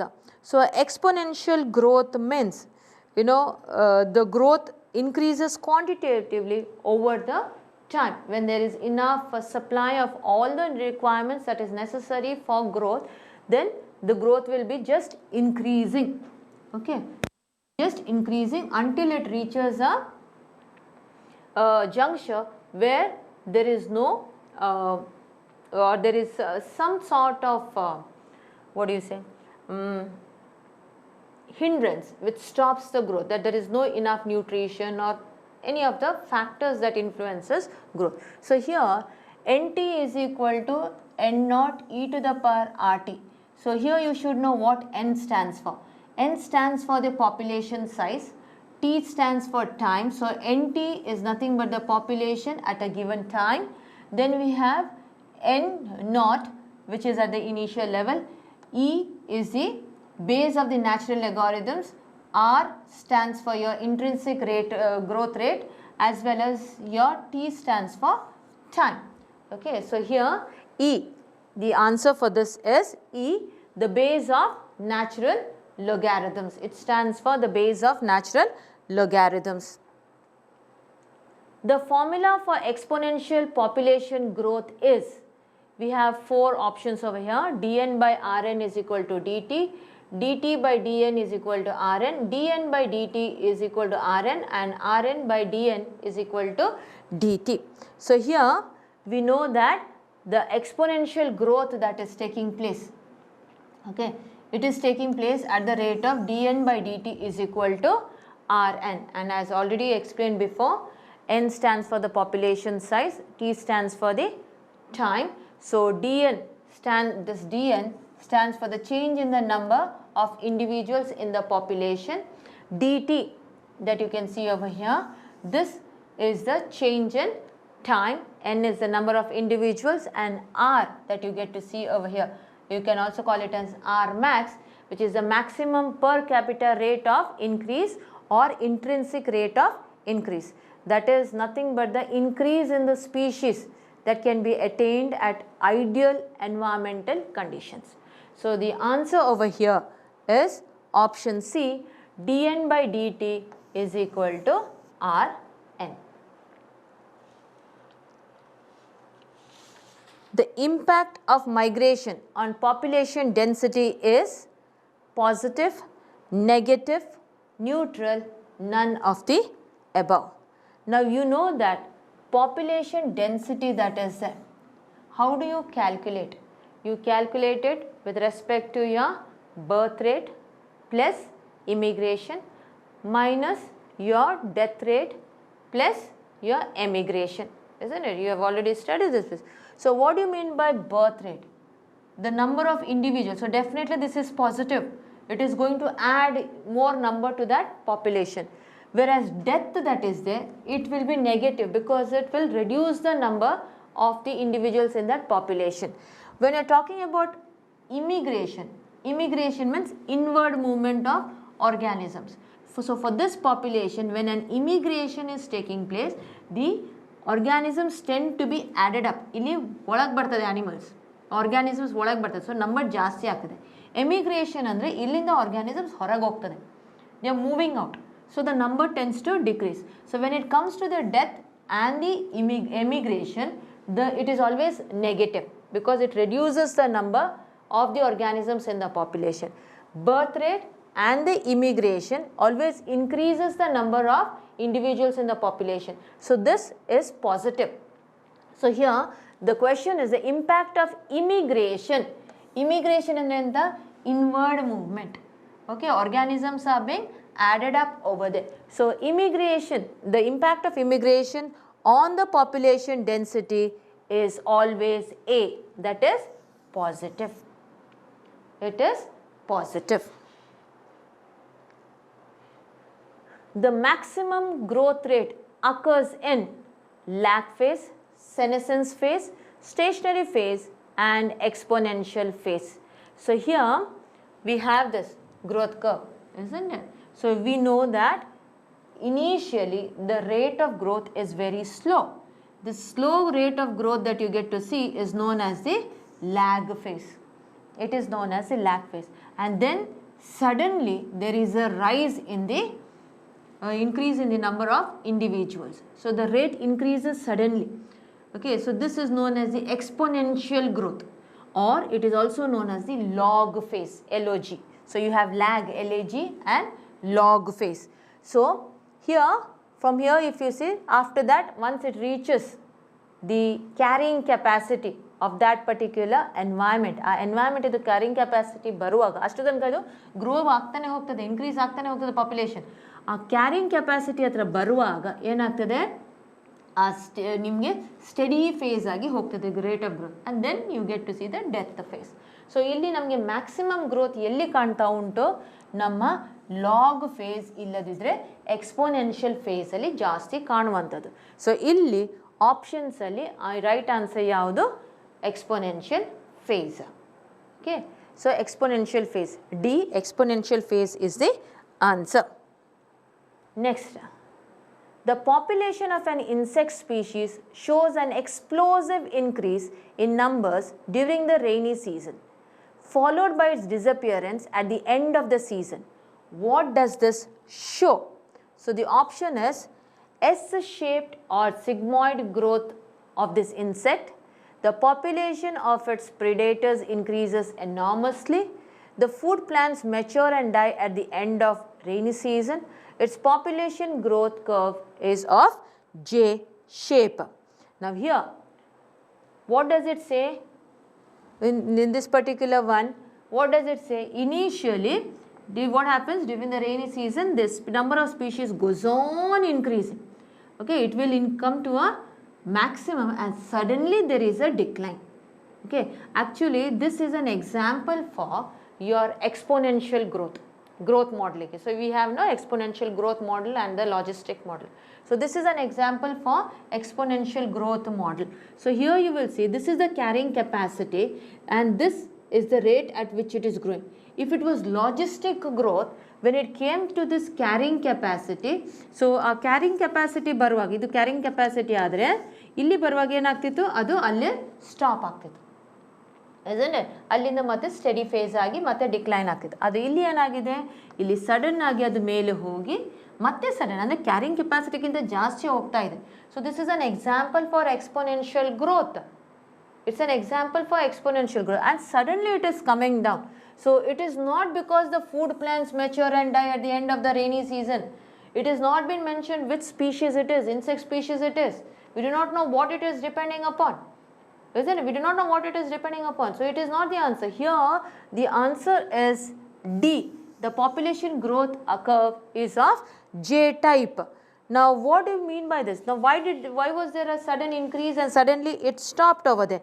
Maybe initially it had enough environmental resources because of which it just went on growing, okay, and suddenly it stopped because of the different environmental resistance or other limiting factors. Limiting factors iruvaga definitely ಆ number ಜಾಸ್ತಿ ಆಗ್ತಾ ಹೋಗುವಾಗ ಅದರ ಒಳಗೇನೆ competition ಎಲ್ಲ ಆಗ್ತಾ ಹೋಗ್ತದೆ, isn't it, for the sake of food. So ಅಲ್ಲಿಂದ ಏನಾಗಿದೆ, ಆ ಪಾಪ್ಯುಲೇಷನ್ ಗ್ರೋತ್ ಅಲ್ಲಿಂದ ಸಡನ್ ಆಗಿ ಡಿಕ್ಲೈನ್ ಆಗಿ ಹೋಗಿದೆ. So the right answer over here is D. It's population growth curve is of J type. Next question.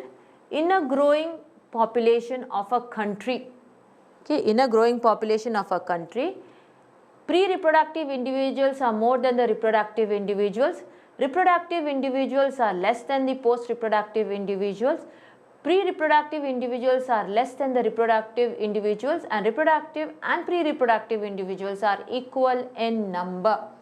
So you have already studied about the population growth, isn't it? The growth in a particular area can be expanding, it can be stable, or it can be declining. So here we have the three phases of growth. We have the three phases. We have the pre-reproductive phase or the juvenile phase in one color. Then we have in this greenish or blue color we can see the reproductive phase individuals, and this pinkish one that you can see is the post-reproductive ones, the senescence ones, isn't it? So here, when do you call a population is expanding, as growing?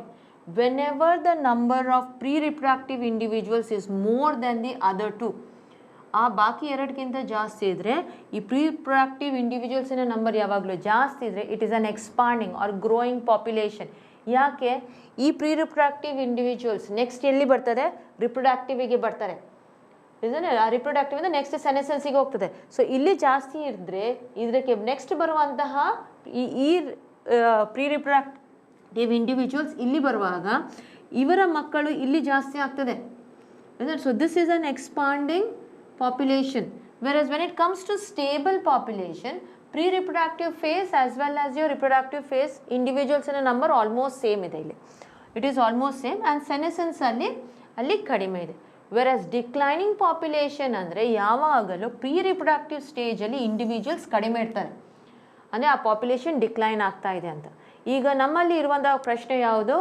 In a growing population of a country grow ಆಗ್ತಾ ಇದೆ, expanding population. So ಅದು expand ಆಗ್ತಾ ಇದೆ ಅಂದರೆ what is the answer over there? The option is pre-reproductive individuals are more than the reproductive individuals. A. Okay, A is the right answer. Asymptote. Okay, asymptote in a logistic growth curve is obtained when k is equal to n, k is more than n, k is less than n, the value of r approaches 0. So what is k? K is carrying capacity. ಆ ಏರಿಯಾದು, ಆ nature ಇದು carrying capacity, ಅದು ಎಷ್ಟನ್ನು carry ಮಾಡ್ಬೋದು. n is the population, the size of the population. So asymptote is a logistic growth curve. In a logistic growth curve is obtained when? So first you should know what a asymptote is. So asymptote is a line, it is a straight line which is always constantly approaching a given curve. So you have a curve over here. ಈ ಕರ್ವಿಗೆ ಇದು approach ಆಗ್ತಾ ಇದೆ. Can U C ಇದೊಂದು curve, ಈ curve ಈ ರೀತಿ ಹೋಗಿದೆ, ಈ ಸ್ಟ್ರೈಟ್ ಲೈನ್ ಈ ಎಸಿಂಪ್ಟೋಟ್ ಲೈನ್ ಅದಕ್ಕೆ ಅಪ್ರೋಚ್ ಆಗ್ತಾ ಇದೆ. ಅದು ಅಪ್ರೋಚ್ ಆಗ್ತಾನೆ ಇರ್ತದೆ, ಎಷ್ಟು ದೂರ ಹೋದರೂ ಅದು ಒಟ್ಟಿಗೆ ಹೋಗ್ತದೆ ಬಿಟ್ಟರೆ ಅದು ಮರ್ಜ್ ಆಗೋದಿಲ್ಲ, ಅದು ಕ್ರಾಸ್ ಆಗೋದಿಲ್ಲ, ಅದು ಜಾಯಿನ್ ಆಗೋದಿಲ್ಲ. Okay, so that is known as a asymptote line. As asymptote line is a straight line that constantly approaches a given curve but does not meet at any infinite distance. Yelli kuda adu meet agudilla. Now you just take this sigmoid growth curve. Okay, this is the carrying capacity. Okay, carrying capacity is K. This is the population. So this population is N. Okay, this line, dotted line that you can see is K, that is the carrying capacity, and this straight line that you can see, you know, the what is the constant line that you can see is your N. E population ಅನ್ನು N ಅನ್ನು represent ಮಾಡುತ್ತೆ. So ಇಲ್ಲಿ ಏನಾಗ್ತಾ ಇದೆ, this is asymptote, isn't it? ಅಲ್ಲಿ ಏನಾಗ್ತಾ ಉಂಟು, ಅದು ಒಟ್ಟಿಗೆ ಹೋಗ್ತದೆ, ಅದು ಜಾಯಿನ್ ಆಗೋದಿಲ್ಲ. So when do you say an asymptote in a logistic growth curve is obtained? That is when your K is equal to N. That is, carrying capacity is equivalent to the number of individuals, that is your population. The geometric representation of age structure is a characteristic of dash. So what are the options that you have? We have the ecosystem, the landscape, population and biotic community. So first you should know what an age structure is. So the geometric representation of age structure there was, isn't it? So what do you mean by an age structure? Number of individuals in different groups. Now here we have the females and the males. Okay, so here you can see this may be a particular age, individuals of particular age, say maybe of 1 to 5 years, this may be of 5 to 10 years, say, you know, that way you have different age categories. Now how many individuals are there in that particular age category? They come under their age structure. Okay, so we have separate for males, separate for females, or in general we will take male and female together and we will categorize these individuals based upon their age. So the geometric age representation of an age structure is a characteristic of, what is the option? Is it the ecosystem, landscape, population or biotic community? The answer is population. Okay, you can just think about the age structure in a population. So it is population. The age pyramid with the broad base indicates, okay, what does it indicate? High percentage of old individuals, low percentage of young individuals, a stable population, high percentage of young individuals. So here this is nothing but the one that we've already discussed before. It is based upon your pre-reproductive, reproductive and post-reproductive phase. Okay, so here you can see whenever the blue one that is there, it will indicate your young individuals. Okay, that is your juvenile phase maybe. Then we have the yellow one in the reproductive phase and the red ones in the senescence phase. We have a bifurcation of male and female. Now what does the question say?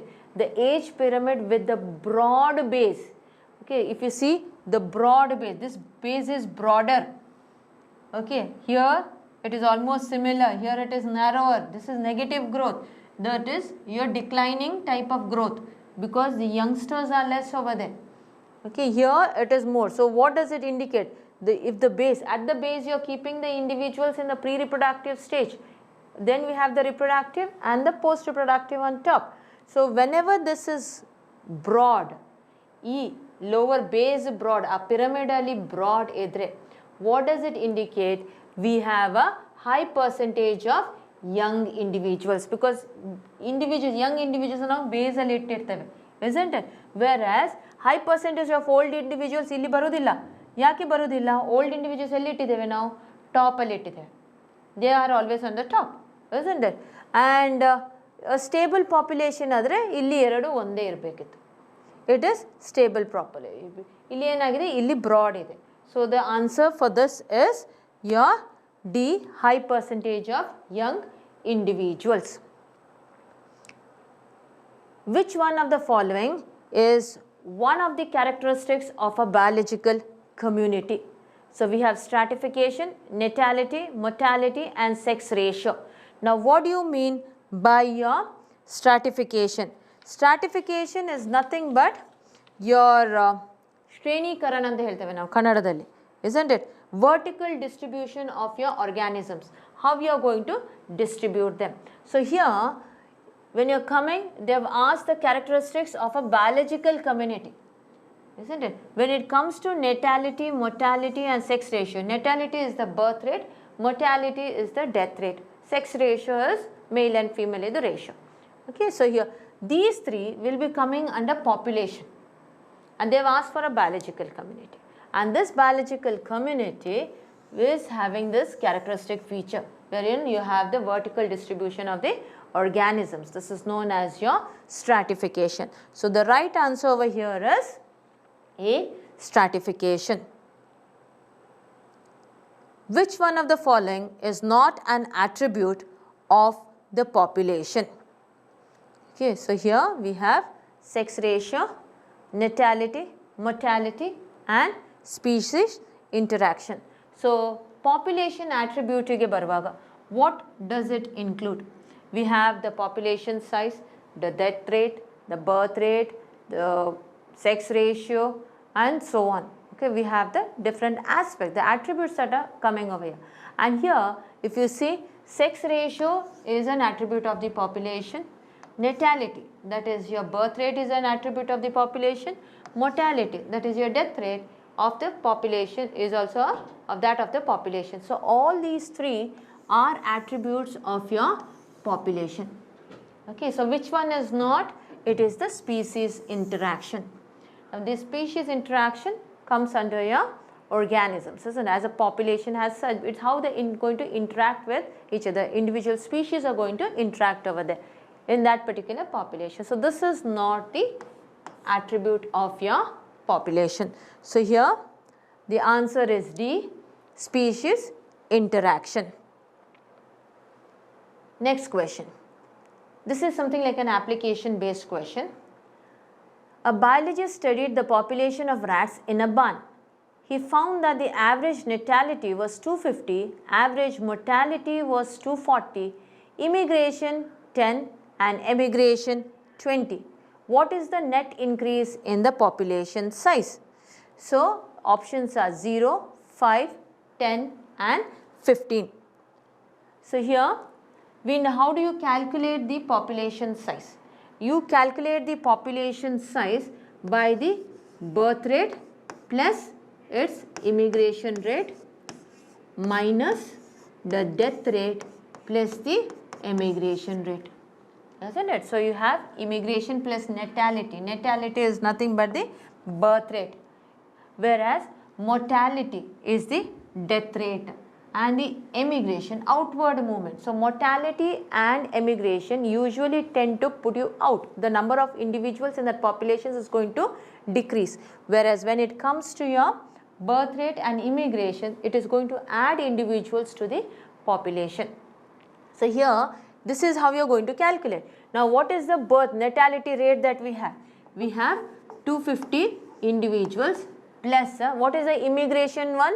We have 10 individuals, isn't it? Whereas here death rate we have as 240 and immigration we have at 20. So when you are going to add this up, 260 minus 260. So what is the option over here? 0, 5, 10 or 15? The answer is 0. Okay, the answer is going to be 0. Net increase is 0 because the number of death rate and emigration is equivalent to the number of your birth rate and immigration. So because of this, the increase in the population size is 0. If 8 Drosophila in a laboratory population of 80 die during a week, the death rate in the population is individuals per Drosophila per week is 10, 1, 0, 0.1. So here they have not asked for the crude range. They have directly asked in a week how many what is going to be the change in the population. So here what have they given? We have a total. So it is going to be death rate, that is mortality rate, by the total number n. Okay. So what is the total? How many your Drosophila died in a week? 8 died. Out of how many? 80. So what is the answer over here? 8 divided by 80. So the answer is 0.1. Okay, 0.1. I hope you have understood over here.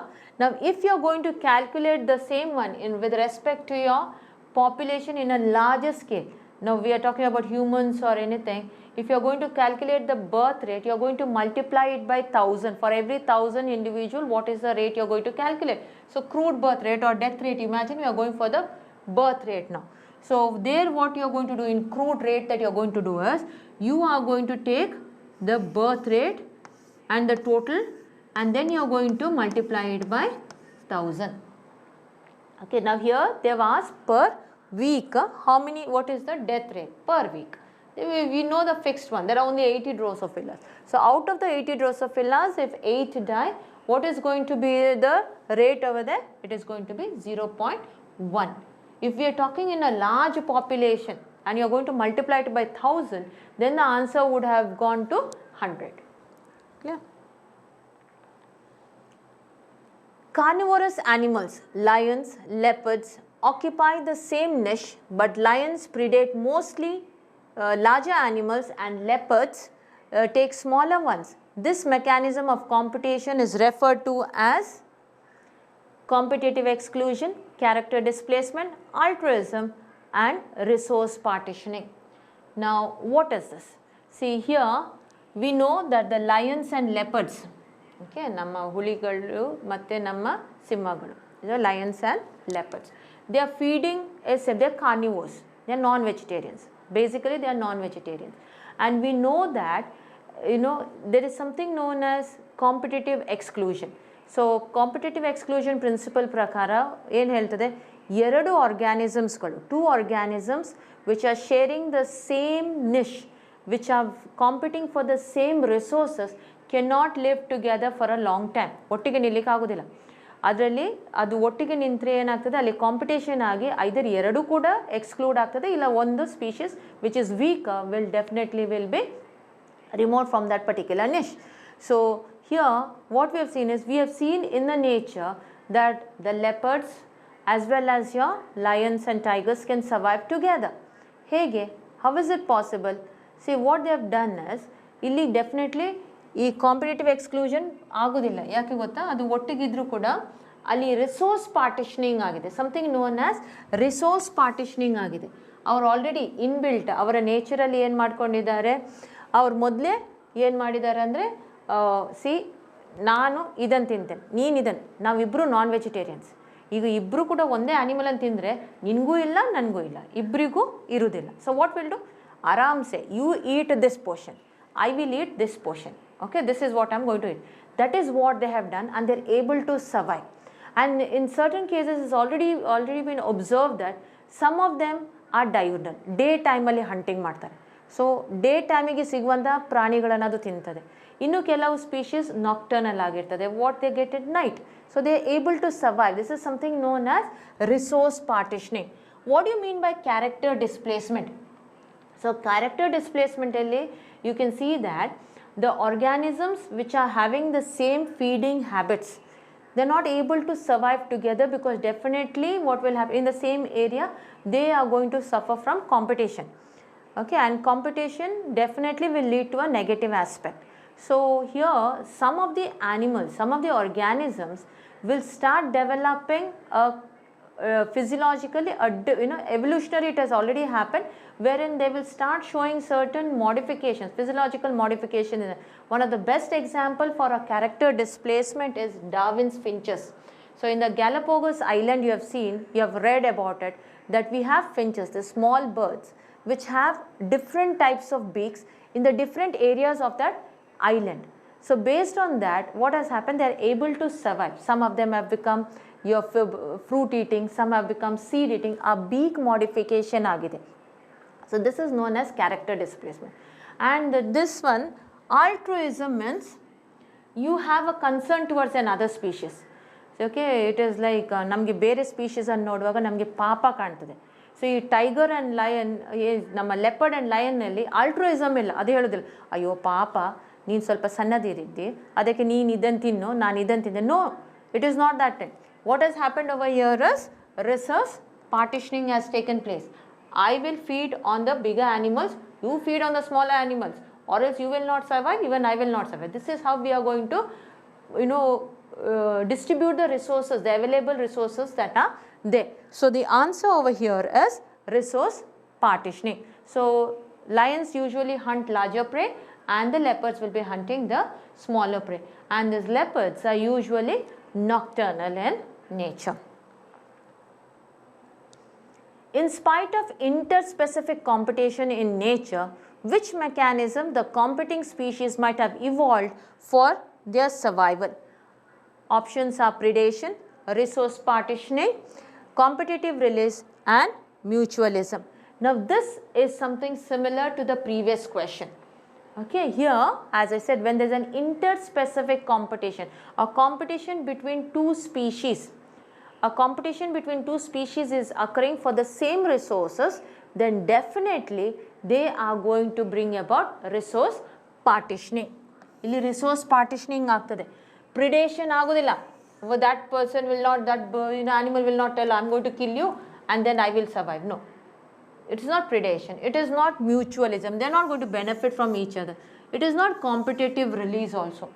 Okay, what is happening over here is resource partitioning is taking place, wherein they are going to distribute themselves in such a way that their feeding habit changes. Though it is similar, their feeding habit changes based upon the area. Now here you can see the babblers, which wobblers, which on one tree only, they have distributed themselves in different areas. Their feeding habit will change. Some of them will feed on the leaves, some will feed on the insects that are there on the bark, and this way it changes. Okay, this is for the sake of survival. A high density of elephant population in an area can result in predation on one another, interspecific competition, mutualism, intraspecific competition. Now we know that the elephants are herbivores, they are not non-vegetarians, they prefer veg food. Okay, so definitely when their number is going to increase in an area, there is going to be a competition. So that doesn't mean it will eat another one. So definitely they are not going to predate on each other. Okay, they are not going to change their feeding habit. Now it cannot be interspecific competition. What do you mean by interspecific? Inter, between, specific, species. So this is, they belong to the same species. So adra madhyadalle competition aagta untu, aa elephant ee elephant madhyadalle competition aagta untu. It is not that idondu elephant nanu innondu tiger jote, no, ya bere namma bison jote, then it becomes interspecific. Okay, tiger, no sorry, not tiger, tiger is a carnivore. We are talking about elephant and a bison. Okay, so alli ಏನಾಗ್ತದೆ ಇಂಟರ್ಸ್ಪೆಸಿಫಿಕ್, ಅದು ಬೇರೆ species, ಇದ್ರ species ಬೇರೆ. To some extent ಅದು ತಿನ್ನುವಂಥದ್ದು ಆ ಹುಲ್ಲಿರ್ಬೋದು ಏನಾದರೂ ಒಟ್ಟಿರ್ತದೆ. So that is interspecific between two different species. Mutualism ಅಂದರೆ ಎಂತ? Two species living together and both are going to benefit from each other. No. Here what is happening, the population is more, so definitely there is going to be a competition for their survival. They need food, they need a place to stay. So there is going to be a competition between them. So that competition is known as intraspecific, between the same species. So one elephant jote innondu elephant fight ಮಾಡ್ತಾ ಇರ್ತದೆ. That is your intraspecific competition. So here the answer is D, intraspecific competition. Next question. Gauss principle of competitive exclusion states that more abundant species will exclude the less abundant species through competition. B, competition for the same resources excludes species having different food preferences. No two species can occupy the same niche indefinitely for the same limiting resources. D, larger organisms exclude smaller ones Through competition. So Gauss principle was proposed by G.F. Gauss. So according to the Gauss competitive exclusion principle, it states that two different species having the same resources, competing for the same resources, cannot occupy the same niche indefinitely. Maybe initially they can live together, but they cannot live together indefinitely. Okay, and eventually what will happen if they try to live together, eventually the stronger one will win, they will survive, and the weaker ones will be eliminated from that area completely. So here, according to Gauss principle, the right answer is C. No two species can occupy the same niche indefinitely for the same limiting resources. The next question. Which of the following is characterized as a parasite in true sense? So parasite, what do you mean by parasite? It is somebody who is having free food, free accommodation. ಸುಮ್ಮನೆ ಬಂದು ಒಂದು ಕಡೆ ನಿಂತು ಬೇಕಾದಾಗ food ತಗೊಳ್ಳೋದು, ಬಿದ್ದದು, ತಿನ್ನೋದು, ನಿಲ್ಲೋದು, reproduce ಮಾಡೋದು, ಅಷ್ಟೇ ಇರೋದು ಅದಕ್ಕೆ ಕೆಲಸ. It's a parasite. Okay, now here, what's the question? Which of the following is categorized as a parasite in true sense? So the options you have is the cuckoo lays its egg in a crow's nest, human fetus developing inside the uterus draws nourishment from the mother, the female Anopheles bites and sucks blood from humans, and D, house louse living on the human scalp as well as laying eggs on the human hair. Now we will see the first option. The cuckoo lays its egg in crow's nest. Now this is not a parasite in a true sense, because this is something known as a brood parasitism. What do you mean by a brood parasitism? ಈ cuckoo bird ಏನು ಮಾಡ್ತದೆ, ಅದರ ಮೊಟ್ಟೆಗಳನ್ನು ಹೋಗಿ ಆ ಕಾಗೆದ ಗೂಡಲ್ಲಿ ಇರ್ತದೆ. It will go and keep it over there. It will lay. It is just for the sake of taking care of the young one over there, because this cuckoo bird is one of the laziest birds. It doesn't want to build a nest and all those things. So here it is known as brood parasitism. Once the eggs hatch out, okay, the young ones, the cuckoo's young ones, they will start throwing out the crow's young ones out of the nest so that it can survive and it will get food. So this is something known as brood parasitism. So cuckoo laying egg in its crow's nest is not a true example for a true parasite. Next, human fetus developing inside the uterus, drawing nutrition from the mother, drawing nourishment from the mother. Is it a parasite? In a sense, it is a parasite. A fetus is a parasite. You can say it is as good as a parasite, because it will not see if the mother is going to have enough nutrition or not, but from the mother's body it will start absorbing all the nutrients for its survival and for its development. But remember, this is temporary. It is only during the gestation period the fetus acts as a parasite. It is not completely throughout its lifespan. It is not a parasite. So here also this is something like a temporary parasite, not a permanent parasite. The female Anopheles bites and sucks blood from the humans. Now this is a feeding mode, okay, and this is the female which does it.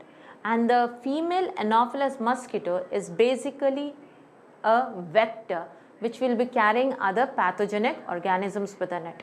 And this female does this for the sake of reproduction also. It's a feeding mechanism, whereas the male doesn't suck blood, isn't it? Mosquitoes don't suck blood, male mosquitoes don't. It's only the female, and it has got a link with the process of reproduction also. So this is also not a true parasite. And coming to the last one, the house louse living on the human skull as well as laying eggs on the human hair. Now what is a louse? Louse is a lice, henu. Okay, the guest on the head when your hair is not clean. So that is known as a house lice or a louse.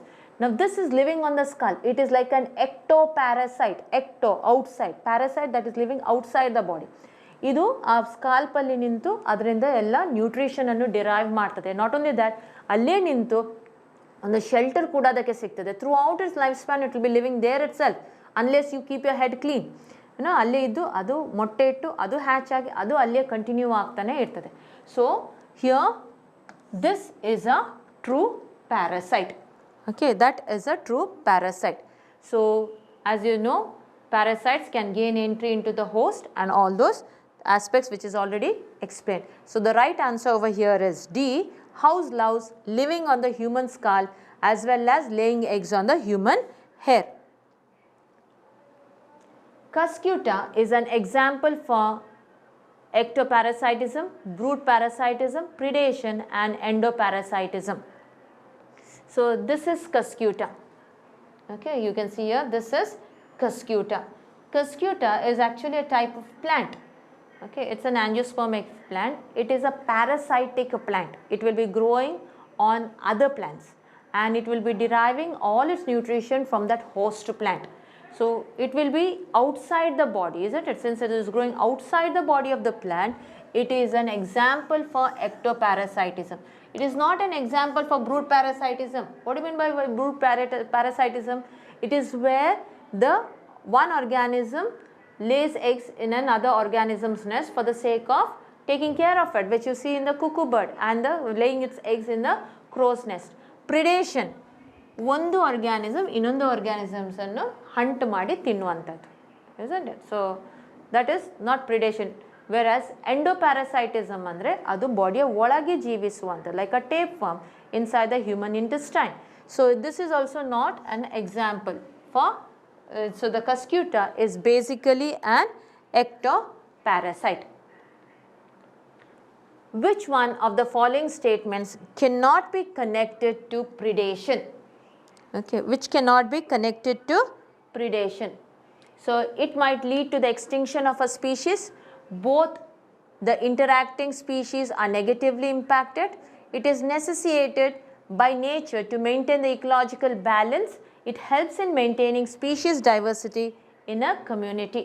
So here the question is cannot be connected, which is not an aspect of your predation. So here first one, it might lead to the extinction of a species. Yes, if the predator's number goes on increasing, then the prey's number goes on decreasing. So here this is an interaction between two organisms where one is benefited whereas the other one is harmed.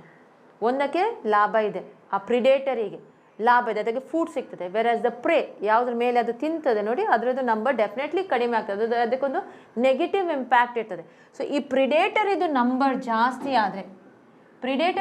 ಜಾಸ್ತಿ ಆದರೆ ಈ ಪ್ರೇದು number definitely ಕಡಿಮೆ ಆಗ್ತದೆ. So it can lead to the extinction of the species. Both the interacting species are negatively impacted? No, they are not negatively impacted. It is only one species which is negatively impacted, whereas the other one is having a positive impact. Third, it is necessitated by nature to maintain the ecological balance. Yes, ಈ predation, predator, prey ಈ interaction ಆಗ್ತಾನೆ ಇರಬೇಕು, ಇಲ್ಲದಿದ್ದರೆ ಒಂದು population ಜಾಸ್ತಿ ಆಗ್ತಾನೆ ಹೋಗ್ತದೆ. ಆ ನೇಚರಲ್ಲಿ ಇಂಬ್ಯಾಲೆನ್ಸ್ ಇರ್ತದೆ. ಸೊ ನಮಗೆ ಯಾವಾಗಲೂ ನೀವೀಗ ನ್ಯಾಷನಲ್ ಜಿಯೋಗ್ರಫಿಕ್ ಯಾವುದಾದ್ರು ನೋಡುವಾಗ when you observe Animal Planet or anything, you see there is a tiger which is chasing a deer and you'll pray to God, ದೇವರೇ ಪ್ಲೀಸ್ ಆ ಡಿಯರ್ ಆ ಟೈಗರಿಗೆ ಸಿಗದ ಹಾಗೆ ಮಾಡು ಅಂತ. ಇದೇ ರೀತಿ ಆಗ್ತಾ ಹೋದರೆ ವಾಟ್ ವಿಲ್ ಹ್ಯಾಪನ್, ಟೈಗರ್ ಪಾಪ್ಯುಲೇಷನಿಗೆ ಟೈಗರಿಗೆ ಫುಡ್ ಇರೋದಿಲ್ಲ, ನಮ್ಮ ಈ ಡಿಯರ್ ಪಾಪ್ಯುಲೇಷನ್ ಜಾಸ್ತಿ ಆಗ್ತಾನೆ ಹೋಗ್ತದೆ. isn't it? ಈ ನೇಚರಿಗೆ ಅದು ಇಂಬ್ಯಾಲೆನ್ಸ್ ಆಗ್ತದೆ. ಡಿಯರ್ ಪಾಪ್ಯುಲೇಷನ್ ಜಾಸ್ತಿ ಆಗುವಾಗ ಇಲ್ಲಿ ಗ್ರಾಸ್ ಪಾಪ್ಯುಲೇಷನ್ ಕಡಿಮೆ ಆಗ್ತದೆ ಬಿಕಾಸ್ ಆಫ್ ಕಾಂಪಿಟೇಷನ್. ಅದು ಕಡಿಮೆ ಆಗುವಾಗ ವಾಪಸ್ ಈ ಡಿಯರ್ ಪಾಪ್ಯುಲೇಷನ್ಗೆ ಫುಡ್ ಇಲ್ಲ ಅಂತ ಅದು ಸಹ ಕಡಿಮೆ ಆಗ್ತಾ ಹೋಗ್ತದೆ. So in order to maintain a balance, one species has to prey on the other species. So yes, predation is very much necessary to maintain the ecological balance. And then we have D, it helps in maintaining species diversity in a community. True, this happens. So which of the four sentences is not connected to the predation? So the answer is B, both the interacting species are negatively impacted. No, as you already know, one is having a positive impact, the other one is having a negative impact. Praying mantis is a good example of. Now what do you mean by praying mantis? This is praying mantis. Okay, you can see this is praying mantis. It is like a grasshopper. Don't go by its looks. The way it is there, ಅದರ ಕಾಲುಗಳು ಹೇಗಿದೆ ಅಂದರೆ ಅದು ದೇವರ ಹತ್ರ ಬೇಡ ಹಾಗಿದೆ, ಕೈ ಜೋಡಿಸಿ ಬೇಡಿದ ಹಾಗೆ ಹೀಗೆ. ಓಕೆ, ಅದನ್ನು ನೋಡಿ ಎನಿಸ್ಬೇಡಿ ಅಯ್ಯೋ ಪಾಪ ತುಂಬ ಪ್ರೇಯರ್ ಮಾಡ್ತದೆ, ಅದು ತುಂಬ ಪ್ರಾರ್ಥನೆ ಮಾಡೋದ್ರಿಂದ ಅದು ತುಂಬ ವೆಜಿಟೇರಿಯನ್ ಏನೋ ಇರಬೇಕು ಅಂತ. ಇದನ್ನು ನಂಬೇಡಿ. Don't go by the looks. Okay, never go by the looks. So this is the praying mantis. Praying mantis is a good example of camouflage, Mullerian mimicry, warning coloration and social insects. So what do you mean by camouflage? Ee namma praying mantis na color nodidre it looks like a leaf, isn't it? So idu gidad mele idre, if it is there on the leaf, it is totally covered. Cryptic coloration agtade, it is totally covered, that the predator or idradu food adakke ಕಾಣೋದಿಲ್ಲ, the ಪ್ರೇಗೆ ಇದು ಕಾಣೋದಿಲ್ಲ, ಅದು totally cover ಆಗಿರ್ತದೆ. It will camouflage itself, it is known as cryptic coloration. Is it an example for Mullerian mimicry? Now what do you mean by Mullerian mimicry? Mullerian mimicry is a phenomena wherein two organisms will be having similar coloration or similar signals. It will be sending to the predator saying that, see, I am poisonous, so you don't eat me. So very simple agi nodi. We have the monarch butterfly as well as the viceroy. Okay, we have monarch butterfly and the viceroy butterfly. If you look at this, they appear almost similar, maybe a little different in the shape, but their coloration is almost similar. Now usually these predators, they don't feed on the monarch butterfly. Okay, they don't feed because it is a slightly toxic to it. So when the viceroy butterfly is appearing like a Mullerian butterfly, the predators tend to live it, saying that, oh, this must be a monarch butterfly, so I'm not going to eat it. Okay, so they believe that it is toxic. So this is known as Mullerian mimicry, wherein one organism will be mimicking the other one, or it will be sending signals to the predator. Okay, or two different species that are there together, they will be sending similar signals to the predator saying that don't feed on us. Okay, or it will be sending signals to the prey also, see, I'm coming to attack you, you will not even know that I'm coming close to you. Now what do you mean by warning coloration? The certain insects, you don't go near those insects, you don't even go to touch those insects because they give you a very foul smell or something like that, isn't it? So this is known as warning coloration. Certain insects are not fed upon by the birds or other predators based upon their color. Well, looking at them only they will say, because this is giving a warning saying that, see, I am not tasty. ನೀನು ನನಗೆ ತಿಂದರೆ ನಿನಗೆ ಅಜೀರ್ಣ ಆಗಿಬಿಡ್ತದೆ, ಇಲ್ಲ ನೀನು ಸತ್ತೋಗ್ತಿ, ನನ್ನ ಬಾಡಿಯಲ್ಲಿ ಪಾಯ್ಸನ್ ಇದೆ, ಇಲ್ಲ ನನ್ನದ್ರೆ ಫೌಲ್ ಸ್ಮೆಲ್ ಇದೆ, ನೀನು ತಿಂದ ಕೂಡಲೇ ನೀನು ವಾಂತಿ ಮಾಡ್ತಿ. It is giving signals that I am not good. ನನ್ನನ್ನು ನೋಡಿ, ನನ್ನ ಕಲರನ್ನು ನೋಡಿ ನೀನು ನನ್ನನ್ನು ತಿನ್ನಬೇಡ. This is known as warning coloration. And then we have the social insects. So we have the bees, ants, which are social, and they're living together, isn't it? So here, what is the answer? Praying mantis is a good example for camouflage. A, cryptic coloration or camouflage. Secondary metabolites such as nicotine, strychnine, caffeine are produced by plants for their growth response, defense action, effect on reproduction, nutritive value. So what is the answer over here? Now here, these nicotine, strychnine or caffeine, these are all secondary metabolites. So primary metabolites are usually produced in the form of nutrition. So definitely it is not for their nutritive value. Okay, now these secondary metabolites that are there, they usually produced for defense mechanism, for the defense action.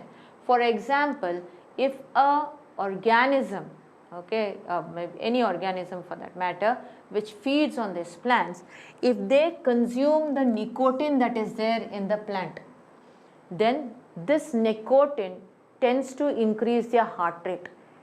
Okay, it tends to increase their heart rate, brings about palpitations in them, in the organisms. Okay, heart rate increase agi, ya muscle weakness partade adralli. The organism ಅಲ್ಲಿ muscle weakness ಬರ್ತದೆ. If you take this strychnine, this is also known to act as a poison, as a toxin, and it can vary your heart rates in the organisms. Similarly, caffeine. Okay, caffeine kuda plant organism adannu tindre adagli ಏನಾಗ್ತದೆ, ಅದರಲ್ಲಿ ಕೆಲವು ವೇರಿಯೇಷನ್ಸ್ಗಳು ಬರ್ತದೆ, negative ವೇರಿಯೇಷನ್ಸ್ಗಳು ಬರ್ತದೆ. So usually ಈ ಆರ್ಗ್ಯಾನಿಸಮ್ಸ್ಗಳು ಇಂತಹ plants, ಯಾವ plants ಈ ನಿಕೋಟಿನನ್ನೆಲ್ಲ ಈ ಸೆಕೆಂಡರಿ ಮೆಟಬೊಲೈಟ್ಸನ್ನು ಪ್ರೊಡ್ಯೂಸ್ ಮಾಡ್ತದೆ ಅಂಥದ್ದನ್ನು ತಿನ್ನಲಿಕ್ಕೆ ಹೋಗೋದಿಲ್ಲ. Okay, so it is something like a defence mechanism against dum. So the right answer over here is the secondary metabolites are produced in plants for their defense action. A sedentary sea anemone gets attached to the shell lining of hermit crab. The association is symbiosis, emensalism, ectoparasitism and commensalism. Now, a sea anemone, Metridium, this is a sea anemone and this is a hermit crab. Okay, now what do you mean by symbiosis? Symbiosis is nothing but mutualism, wherein two species which are living together, both are benefited over there. Okay, this is also going to have a positive impact. Both species A as well as B are going to get the benefit out of it. In case of emensalism, when two species are living together, they are interacting together, one is having a negative impact and the other one, it doesn't make any difference whether that organism is there or not. In case of ectoparasitism, ectoparasitism in the sense it's a parasite which is living outside. So here one is benefited, the other one is having a negative impact. Okay, so and here commensal, so the parasite will get benefit out of it, the host will be having a negative impact on it. When it comes to commensalism, out of the two species, one is going to be benefited, on the other there is no effect at all. Now what is this association between a Metridium, that is your sea anemone, and your hermit crab? Here, when the sea anemone is living on the body of the hermit crab, it is not an ectoparasite, it is just there for a free ride everywhere. It is not going to derive nutrition or anything. So definitely it is not an ectoparasite. So here, whether this sea anemone is attached to it or not, it does not make a difference to the which is it? The hermit crab. So definitely it is not symbiosis. Whereas when it comes to this, your hermit crab, your sea anemone is going to get a place to stay. So it is going to be benefited. So the answer over here is commensalism, wherein the sea anemone is going to get a place to stay, whereas whether the sea anemone is there or not, it doesn't make a difference for your hermit crab. Which among the following relationship is not an example of commensalism? So as I already said, commensalism is a condition wherein two species are living together and one is benefited, the other one is not going to be benefited.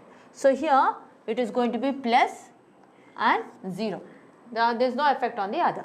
Now we will see the first one, female wasp and fig species.